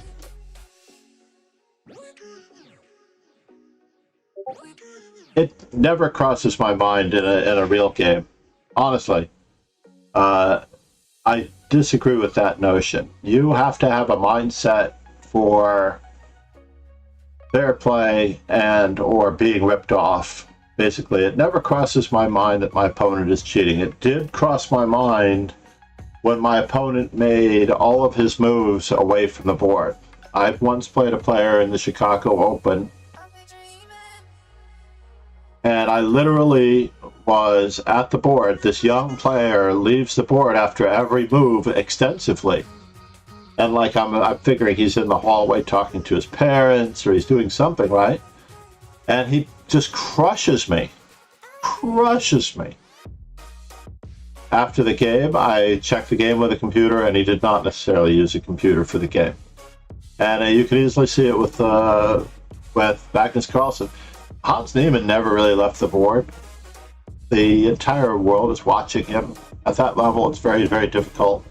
I know the sensation of anal beads was very appealing to many people, especially Elon Musk. I don't know what his affinity with the anal beads was, but he has since deleted that tweet.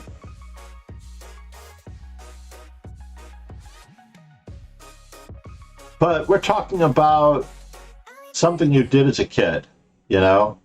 Whether a friend of mine could have been bandied about into shoplifting. I remember him telling the story because he didn't have the money for something that he wanted to impress some girl.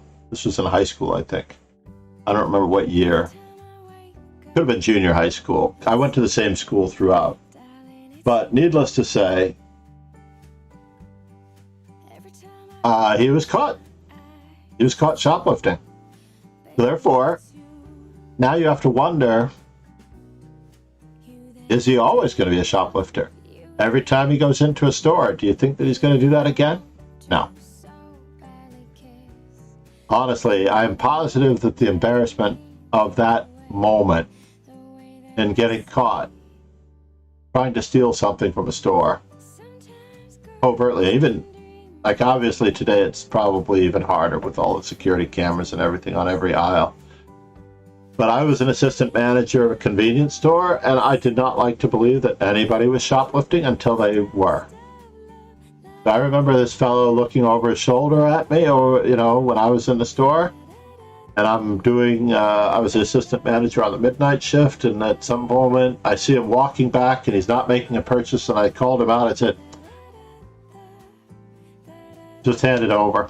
We don't have to say anything. Just hand it over." He pulls the magazine out from underneath his jacket and throws it on, some adult magazine that he could not afford. He was a young man. I was like, thanks, buddy. Don't do it again. Right? It's true, and it will be a long time before that shop will trust him. It's true, but at the same time, you usually don't go back to that particular store. And he did go back, knowing that he wasn't going to cheat. Now, the tricky part for me is that I remember Hans Niemann in class. He went to our school. So I have a little bit of a personal history with this. And I do remember him talking about the fact that he cannot play Alireza or Hikaru because they don't play anyone who's lower rated. Let's just say, even when I'm watching AK and Etsuko the other day, she's playing somebody higher rated, obviously. And she was so happy to play somebody higher rated because her rating was not in that stratosphere that she literally said, if I win one game out of every 5 or 6, she gains rating points. She's right. Literally, he's gaining 1 rating point or 2 rating points, and she's losing nothing. But then she finally beats him. So it's a tough call. I don't really believe that those mindsets work that way, honestly. Now, as far as the rule in this position, let's just return to our game. I remember him talking about it. I did not know that he had gotten caught. I did not follow any of the stuff on chess.com. I would have to look back at our WhatsApp team chat thread to see if it had actually been discussed. I wouldn't even say that. The problem for me is that who puts those values into the online ratings? Honestly, the online ratings are not worth it. It's a temperament that I try to teach all of my students. The online rating is only a training rating. It's only a gauge of a small gauge of the level of improvement as to whether or not you're actually going up or going down. Basically, we are not the ratings that we actually are. The rating is only a gauge of the average of our play. So on certain days, we're going to play above our handicap. Other days, we're going to play below our handicap. So drunk chess, you do have a point that it is not fair play, and that he was punished at the time, and he did not play for a period of time, and he took his punishment, and he went back to the same server. Personally,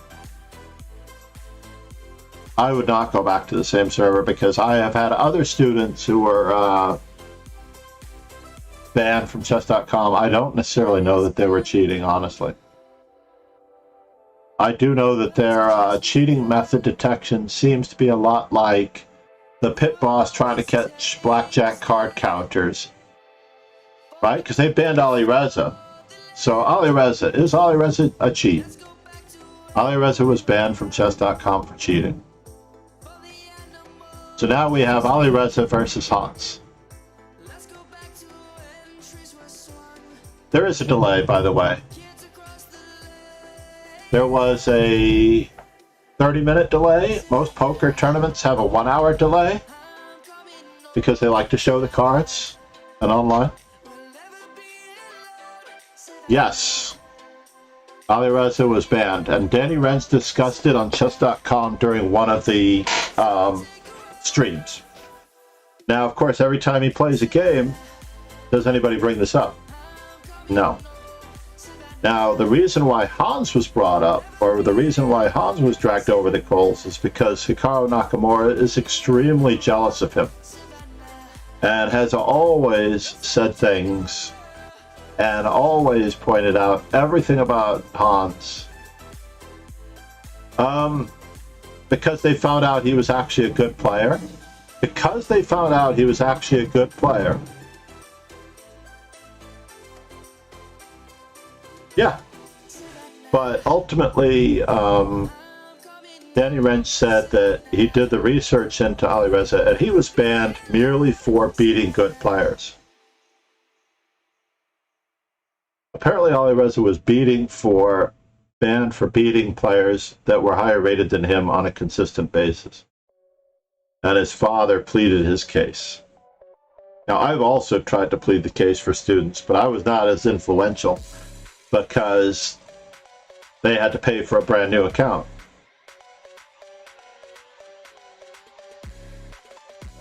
And I don't believe they were cheating. I think they were actually having a good day.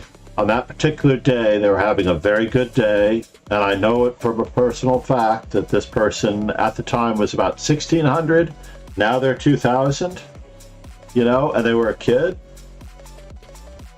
What can you do? I mean, if you have a really, really good day and you just you're on fire and you're just seeing it, the way I teach chess is through masterclass games. And these masterclass games are internalized by you, and you will, at any moment, start playing like Ivanchuk. I guarantee it. At any moment, you could just be on fire. You could just see f3, f takes e4, queen to h5, all that stuff. Because why? I'm trying to give you the same catalog that Magnus Carlsen has for the classical games. And if you have that same catalog for the classical games, you don't know where these moves are coming from, but something registers in the position and those concepts will move forward.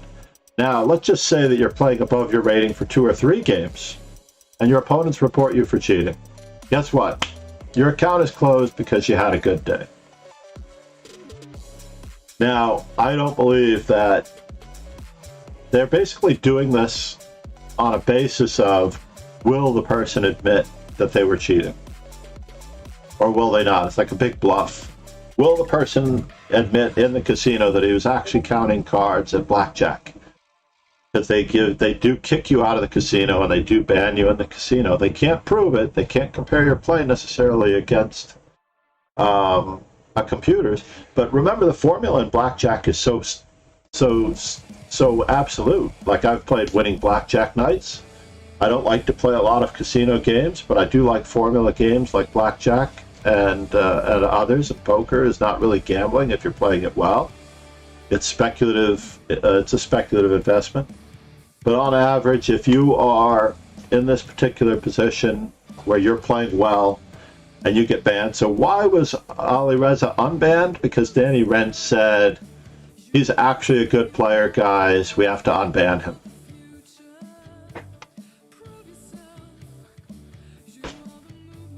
Right? Now, I agree that Ali Reza did not actually admit to cheating. Ali Reza did not actually. It is illegal. It is illegal in Las Vegas, yes. Card counting is illegal in Las Vegas. It's not illegal against the laws. It's illegal against the casino laws. So the casino has the right to remove you. If you want to watch the movie 21 with the MIT crew, featuring, I believe, Kevin Spacey. 21 is the name of the movie. Great story. It's probably the last great card counting endeavor where a team of players actually went in and mastered the decks, the multiple card decks, because it's possible to count cards in multiple card decks. It's just not as reliable. See, there's a plus count and a minus count. And Rogan is chiming in. It's been a while since I gave him his shout out, just in case anyone has not yet followed Kingslayer Sloan. He's also my YouTube editor. He's got a lot of work to do with the instructional content of this particular stream, because there were some really great moments, if we can put them in there, that can be edited out and pieced out. I thought about clipping them. In fact, I would love to go back in this particular stream and clip them and everything. I'm just going to check my time on my classes this morning, because this is one of my later mornings where classes start.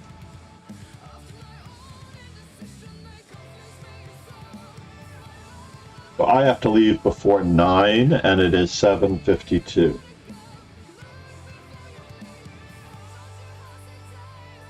So here we are, everyone.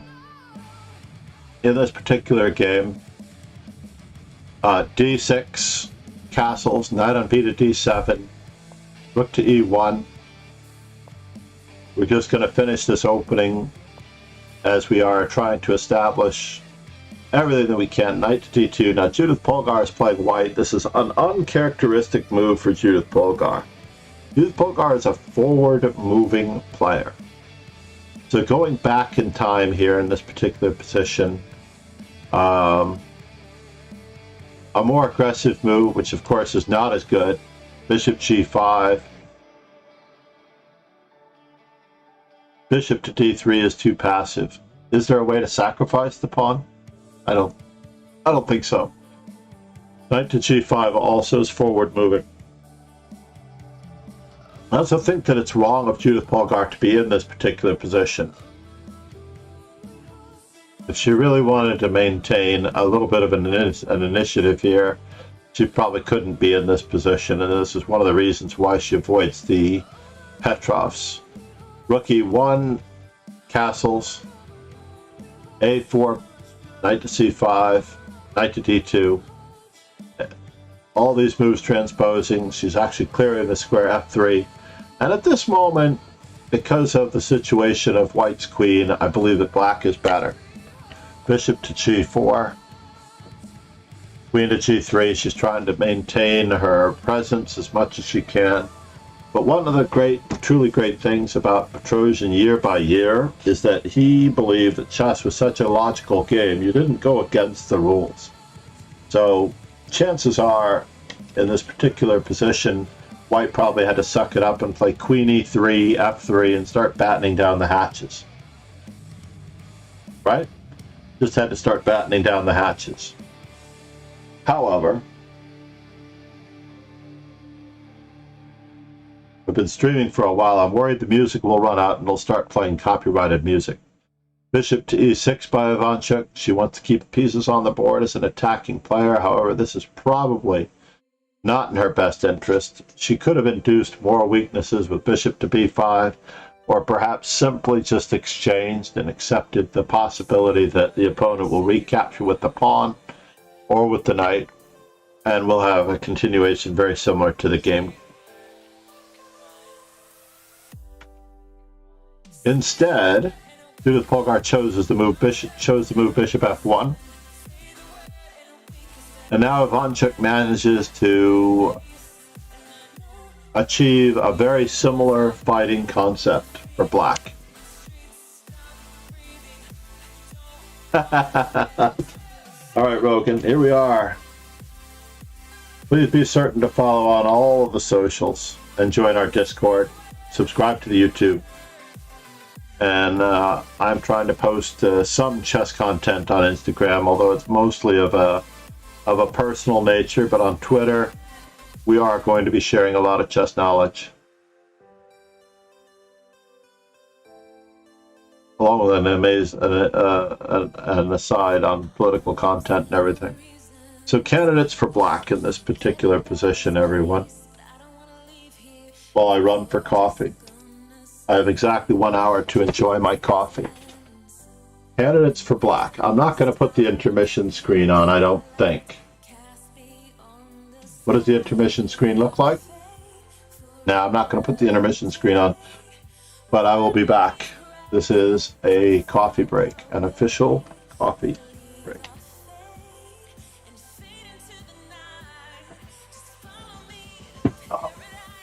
I'll be back.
Say the word.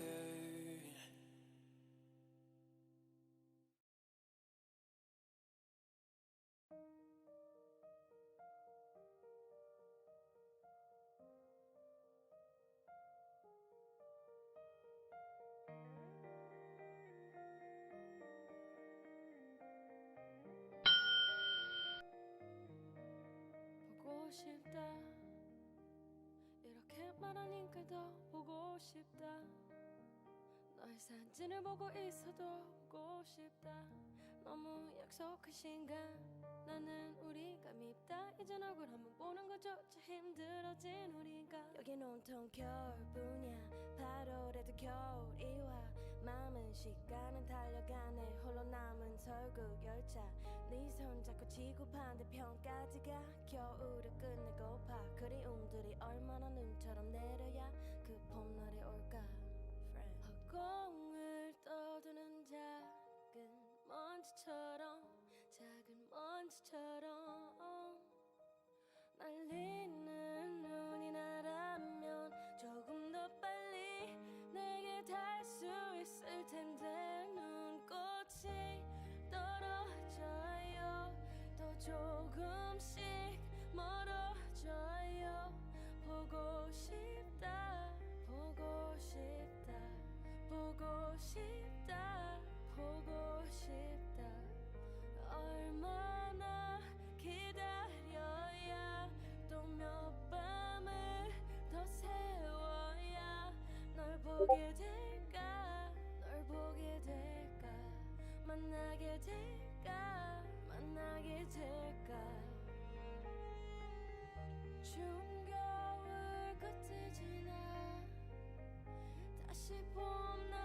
I know, it took me 1 minute and 39 seconds longer than I wanted it to use the facilities and make a cup of coffee. Probably could have taken 45 seconds less. And hopefully we have some contributions, because this is you becoming better at chess. By putting in the effort for yourselves.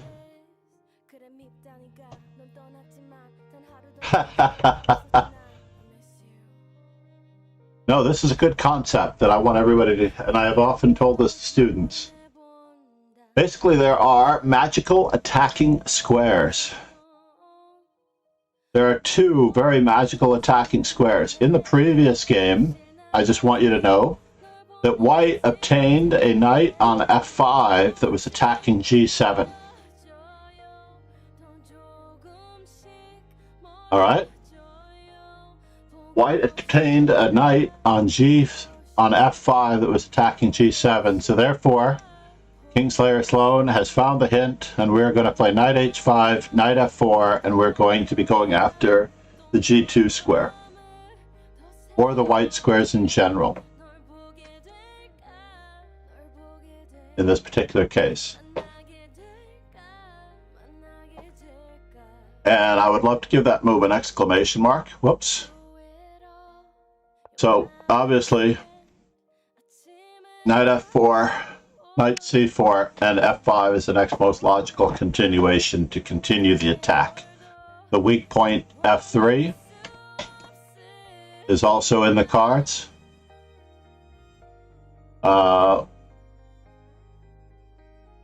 We need to promote this particular variation.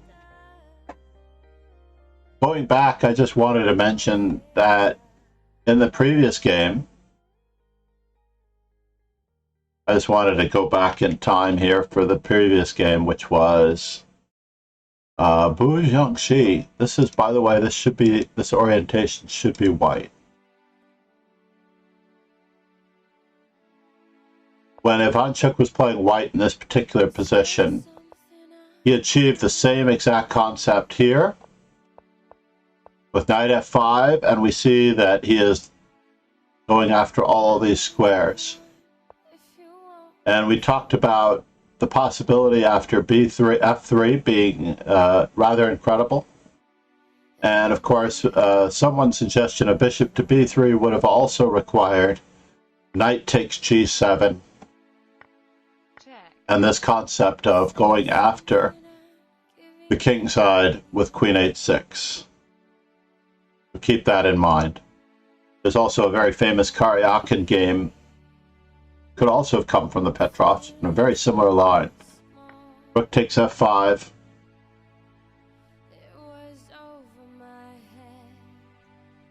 And how do we continue the attack after knight to e3? Candidates for black.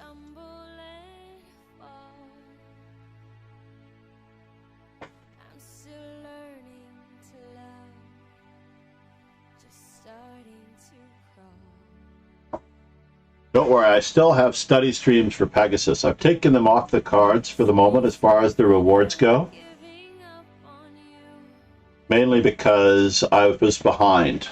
I have a study stream on Aguilar Person, CJS Purdy, Kramnik for Aikido.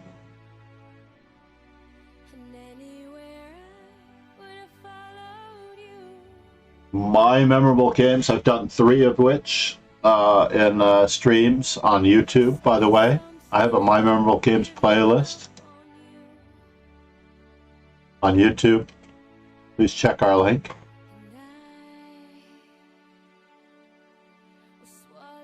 I have a new logo coming for the bottom right-hand corner of the videos.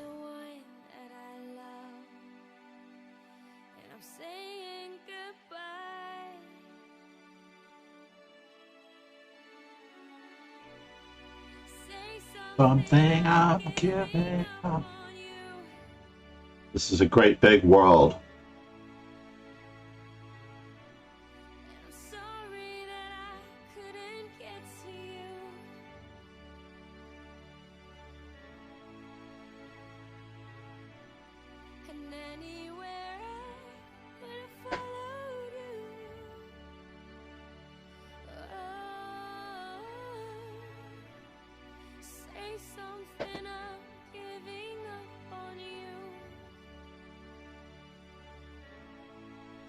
Candidates for black.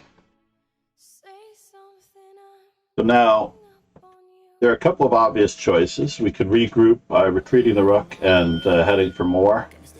We may or may not be able to bother the queen immediately with e4. We may be able to put the rook on the g file rather than retreating it.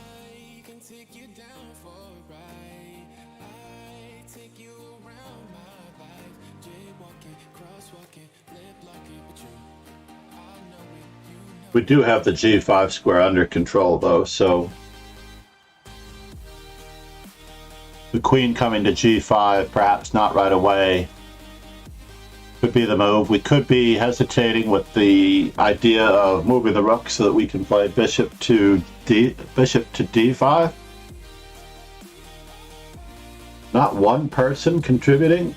Everybody has to at least consider the possibilities in this position. And the fact that I've already given it to you, as Ivanchuk hits him with knight takes g2. Completely winning for black. And this is a very, very difficult concept to understand, as it is relatively mind-blowing since the rook is hanging. She does have to follow through on this particular continuation, and the rook on e1 is hanging. The queen is still coming in. How do we have enough material? Now, I grew up with the familiar resource in the attacking formula that you have to have 2 more attacking pieces than your opponent has defenders. In order to conduct an attack, you have to have 2 more attackers than the opponent has defenders. So how exactly is this going to work if the opponent is scarfing off our pieces for the most part? Well, we're going to have to be very patient, and we're going to have to approach this in a very slow fashion. As the remaining rook comes into the game, you'll see that the knight is now coming into e4. Possibility of the knight coming into e4, the bishop coming into e4, the rook on a8 coming to f8, the f2 square being a weakness, the queen shifting across to g6, the king being very exposed, and this is some serious trouble. Let's get back to our commentary here.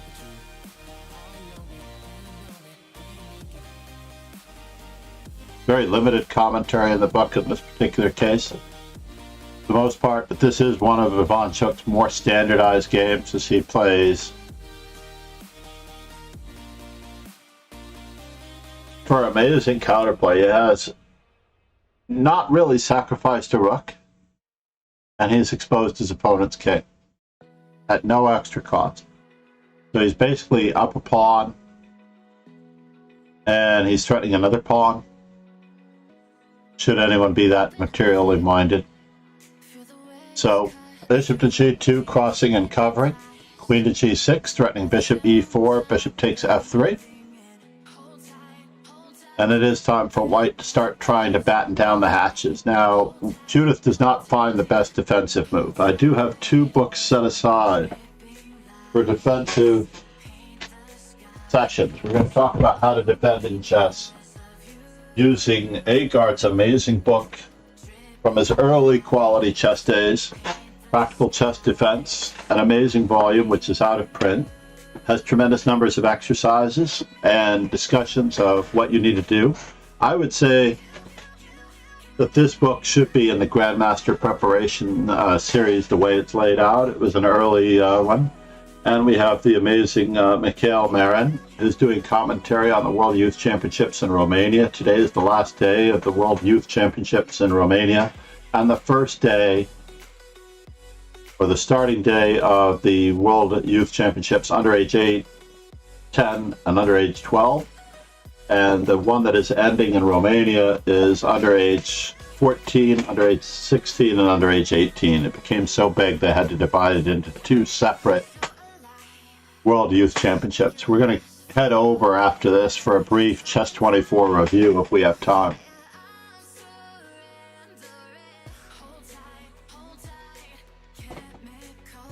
And in any event here. I want to thank everyone for their interest in chess. By the way, the educational chess market is only 2% of the overall chess market. So if Rogan and I are happy to get 2% of the entire Twitch audience for trying to enlighten viewers to play better chess, we're above and beyond the call of normal duty here.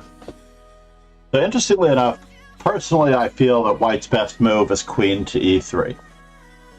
And this move both battens down the hatches across the third rank, as well as preparing on a move like bishop to e4, the move f3,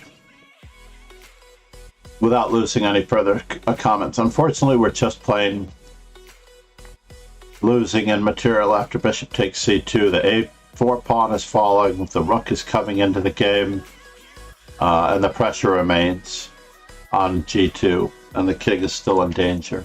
So what can you do? Honestly, Black will probably not be averse to exchanging material since he's up in material in this position. He does have, his opponent does have bishop pair, but that doesn't make things any easier. After all, queen takes g3 is very appealing. Ace takes g3, and force simplifications with the move bishop to e4, or we could even try knight to b3. I'm very curious about that particular continuation, if we can actually win even more material with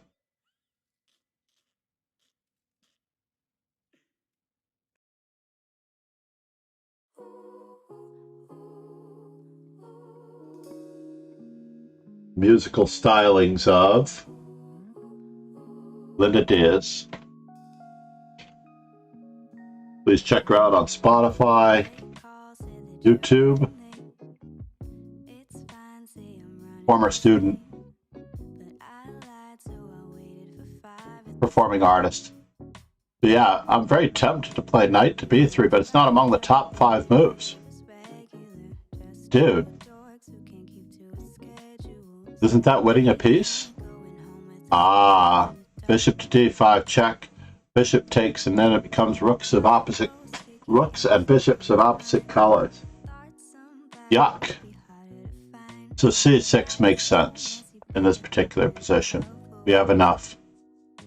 We have certainly enough in this particular position to claim a winning endgame. Instead, Judith Polgar chooses to move king h1. Now remember, she's not a natural defender. Certainly that would have been something to be concentrated upon by a coach or trainer in her lifetime. It could have been the reason why she did not reach the world number 1 spot. She was known as a ferocious attacker, not necessarily as a ferocious defender. And in this particular position, Ivanchuk does not sell out by capturing another pawn. Remember, a pawn is worth 3 moves of time, as we discussed earlier in the broadcast. But after rook to f8, Ivanchuk just continues bringing in pieces to bear on the opponent's king, and we now have 3.5 attackers ready to go on the king side. I say a half because the knight is a little farther away, but the bishop is on cue and ready to go. For the most part, you can see everything here. The only thing that's needed perhaps is a pawn. As it turns out, after the move b4, we do have to consider what the best way to relocate or re-coordinate our pieces in the general direction of White's king. Candidates for Black?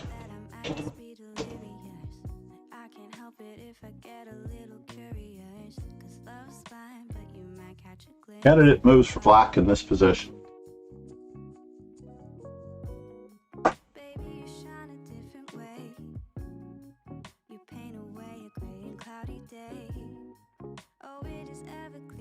Candidate moves for Black. Now remember, you want to assemble all of the possible moves in the position that could benefit you, and only once you do a quick perusal of the moves that could benefit you, such as A takes b4, C takes b4, or without having inserted that in, we have knight e4, knight e6,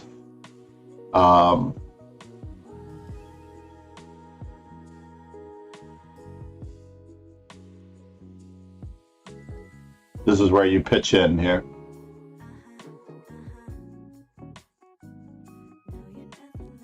So already we discussed 3, right? Capture the pawn, 94, 96, knight d7, knight f6, knight g4. Going after the weakness on h2 as well is a possibility.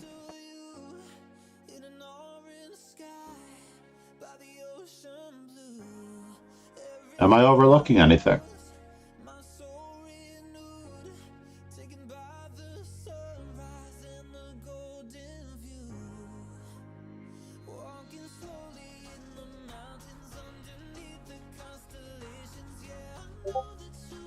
Now, granted, I can't see.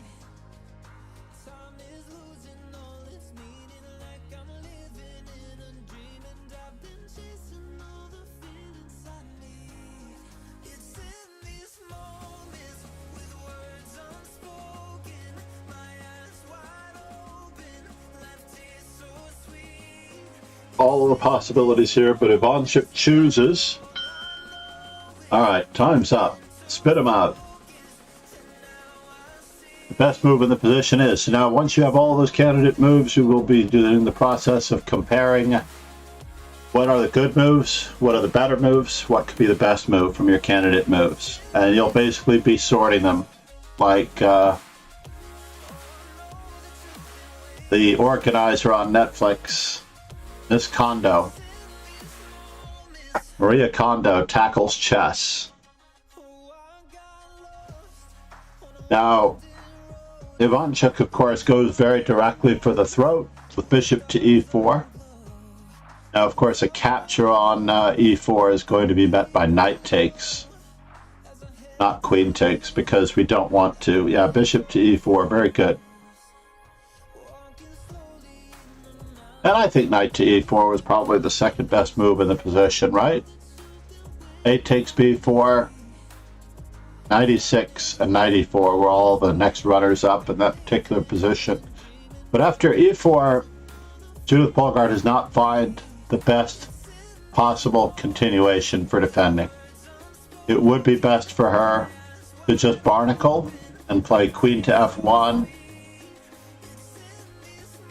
or even exchanging bishops would probably be better than what actually happens in the game. In the game, she plays the move f3, and of course this is met by Ivanchuk's candidates for black as we round this one out.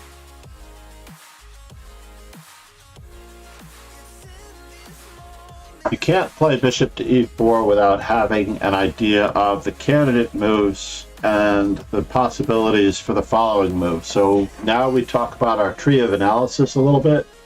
Not so much an absolute tree, but merely a gandering at the branches and the branches of the branches to observe the forest for the trees. Candidate moves in themselves are merely the trees, you know, finding the right paths among the trees and then looking at the branches beyond the branches. This one is far less difficult a move to try to determine, because we can still throw in a takes b4, a takes b4.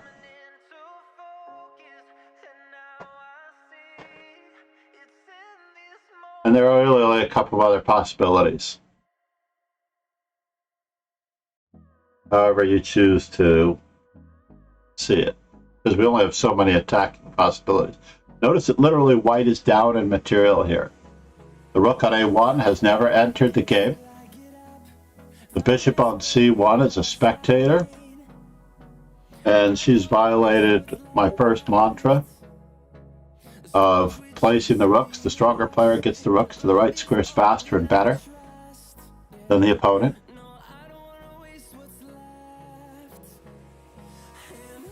Like everything is possible, she might not have gotten a good night's sleep. You know, this is not her day.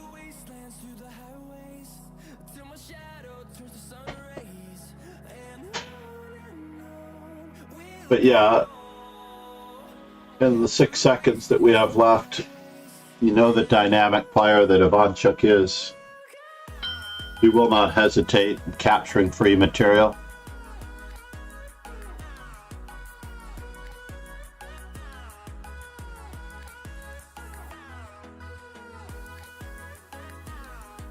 And plays the move rook takes f3. Now, of course, the rook is off limits. That means that we can only either take the knight and cross our fingers, right? So let's just say if the pawn were to take the knight, we need candidate moves for black in this particular position. This is where puzzle rush or puzzle streak both pitch in.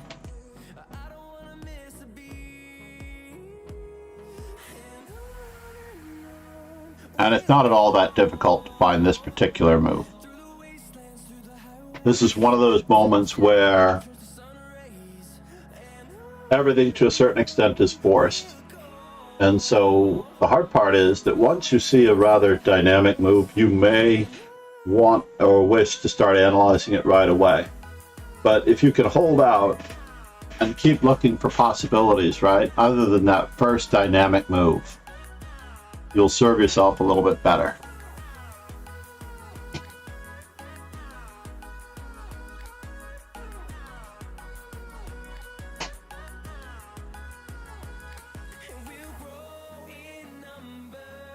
And this is where all of us will be able to find the winning move in this particular position, because Ivanchuk is finding it blindfold, by the way. This game is a blindfold game between... Yes, Nico is on the ball. Rook e3 threatens the back rank mate. And the discovery upon the queen. I'm sorry, the discovery upon the bishop while attacking the queen in the back rank mate. Absolutely. Now, when I was first analyzing this position ahead of time, I was looking at the possibilities of, and I can't even imagine that he was playing this game blindfolded.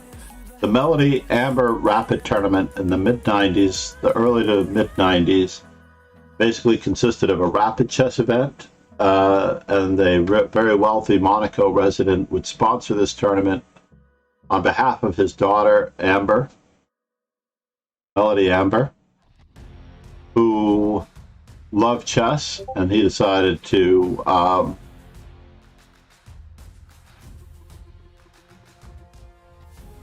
sponsor this tournament on her behalf. Now, of course, Judith Polgar does not allow this to happen. But all you really need to see is that it is game over in both of these cases with checkmate, or in the other particular case, it's checkmate. There's just nothing going on here. Even if we were to try to batten down the hatches in any way, shape, or form, we're still going to be losing. I think the most dramatic one, of course, is queen to g1, rook to e1, bishop to e3, and we can actually checkmate with a bishop. But Judith Polgar, after the move rook takes f3, chose the move queen to e2 to try to batten down the hatches. So once again, Ivanchuk needs to come up with a very good continuation to convincingly challenge White's position, and he does. He finds the best move in this position. Once again, he has to find the best move. Candidates for Black.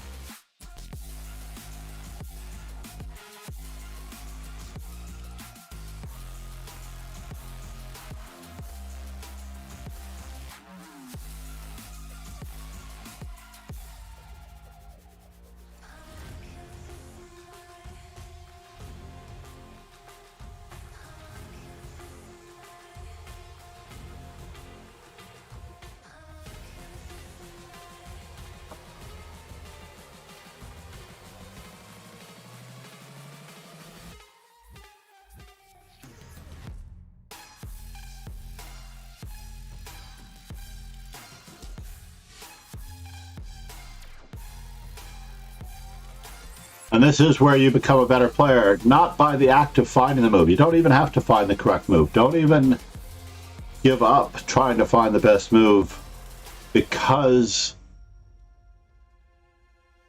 you're afraid you won't see it, or because we're not Ivanchuk, or because of any particularly selfish or otherwise reason, she basically eliminates the back rank problem to a certain extent at the same time as simply prepares to play for more.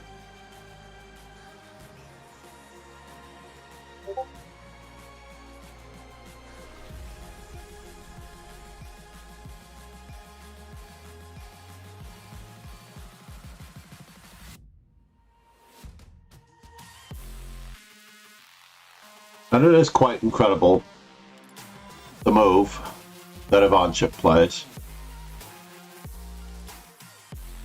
You don't have to be Ivanchuk to find this move.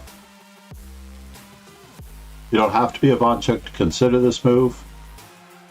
You do have to have a relatively good concept of what you are attacking and what is not attacked. Time's up.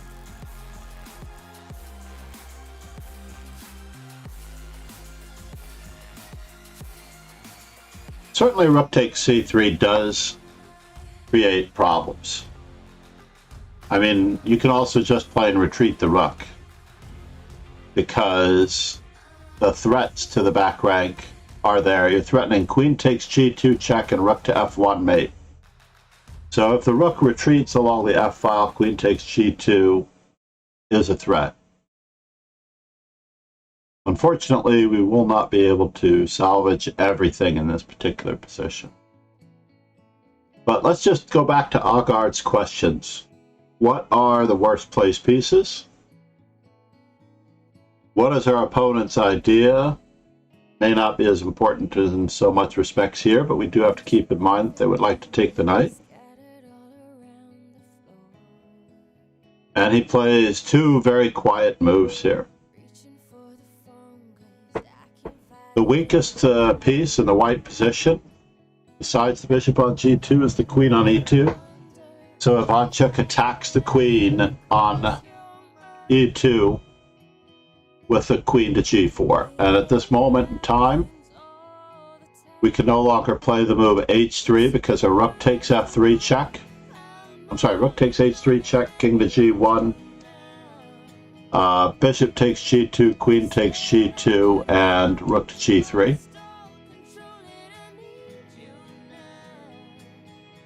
Or just playing queen takes queen on rook takes h3 check. So Judith Polgar, in a rather fit of disbelief in this particular position, I'm sure blindfolded, she takes on c5 and allows the very simple and subtle move rook to anywhere on the f file. He chose f7 to avoid any further checks. And basically there's no defense to black taking the queen. Just literally black taking the queen or threatening rook to f1 checkmate.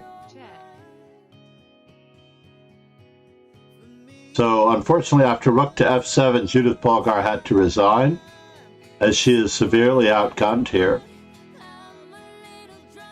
And there's just nothing going on in her particular position, right? It's a rather terrible and tragic moment.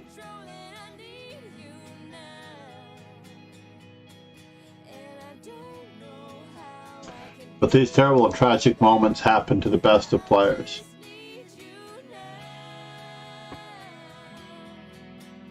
As it turns out, frequently and unfortunately often.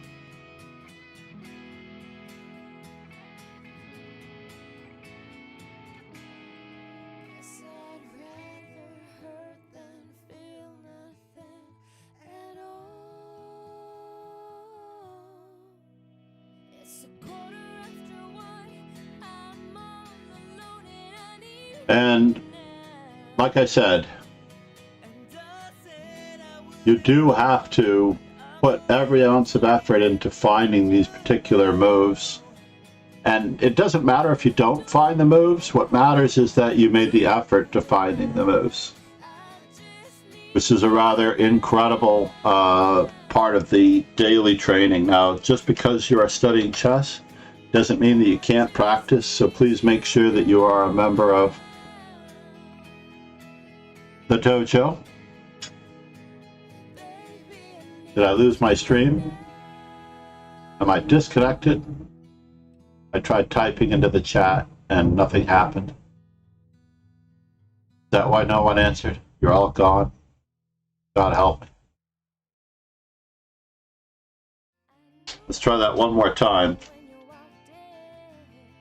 By team, be certain to join the Master Chess Dojo team for daily training. We have several, in fact. On weekends, we do slightly slower games, not 3+2, but 5+5. And we will, once the school year starts in full swing, we will probably have some classical events later in the afternoon, 10+10, or 10+5, or 10+20. I'm not sure what the classical qualifications are, but we will definitely be adding to the classical representation of our game, and that way you'll have plenty of time to think. I cross my fingers that you will have plenty of time to think.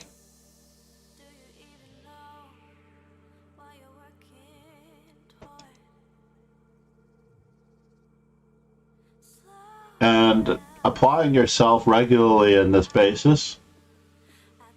In the Master Chess Dojo, you'll find all three of these if you join the team, and you definitely follow on YouTube and the socials. Very important to apply yourself every single day, whether it's in we have the Maria Musicek Women's World Chess Champion, the 15th Women's World Chess Champion, 2 behind the current Zhu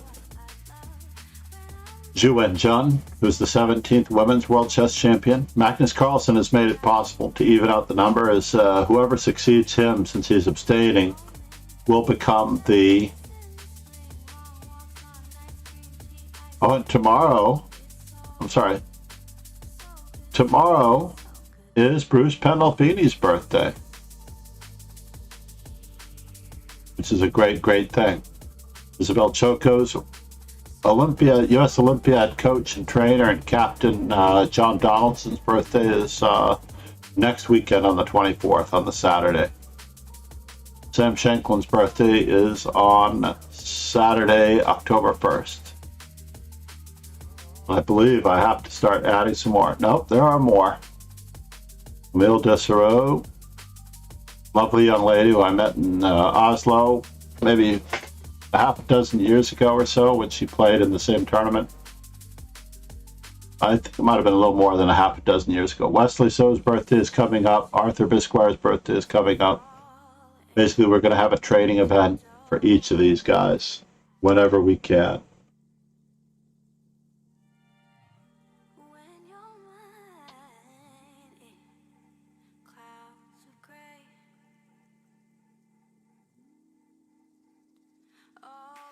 And in an effort for B, we do have to find an adequate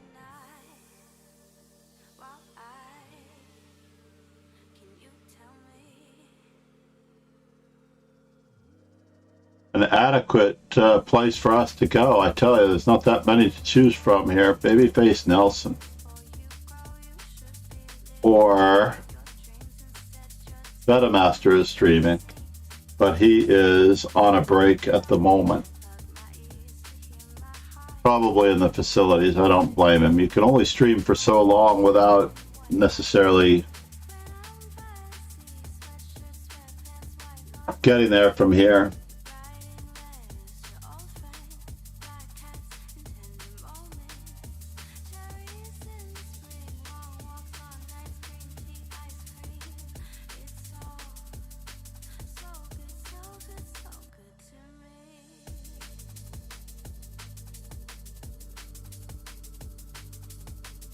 Here's a fellow I've never seen before. Let's check him out. He does claim that he's doing chess. I'm not sure that he's doing chess, though.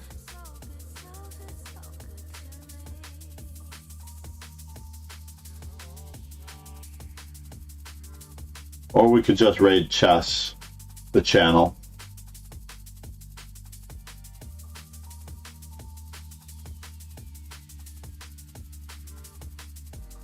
A lot of foreign language streams. Who has a suggestion? Drunk chess. Where do we go from here? Who is actually on that we would watch?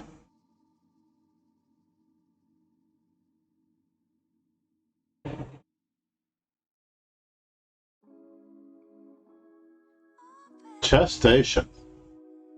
Spanish and English. Craziness. Right? But no, I appreciate that. Be certain to please subscribe to the YouTube channel. Try to contribute. We're trying to make this possible to justify it, especially to my wife. Right?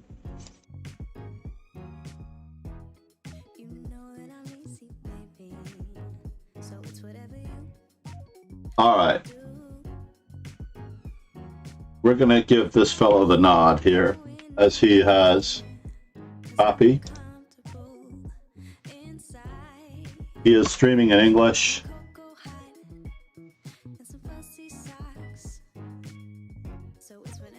And we are going to finish on the same note with promoting Bruce Pandolfini's birthday for the dojo stream. Thanks everyone for being here. Cheers and ciao. I would like to thank the erstwhile mods, Rogan, Kingslayer Sloan, aka Kingslayer Sloan, our YouTube editor, the new followers, Brian, Cesar Gomez, and Preet. Preet, thank you for being here. Cheers and ciao, everyone. Kingslayer Sloan, be certain to follow him. Thank you so much. Ciao and thank you. Cheers.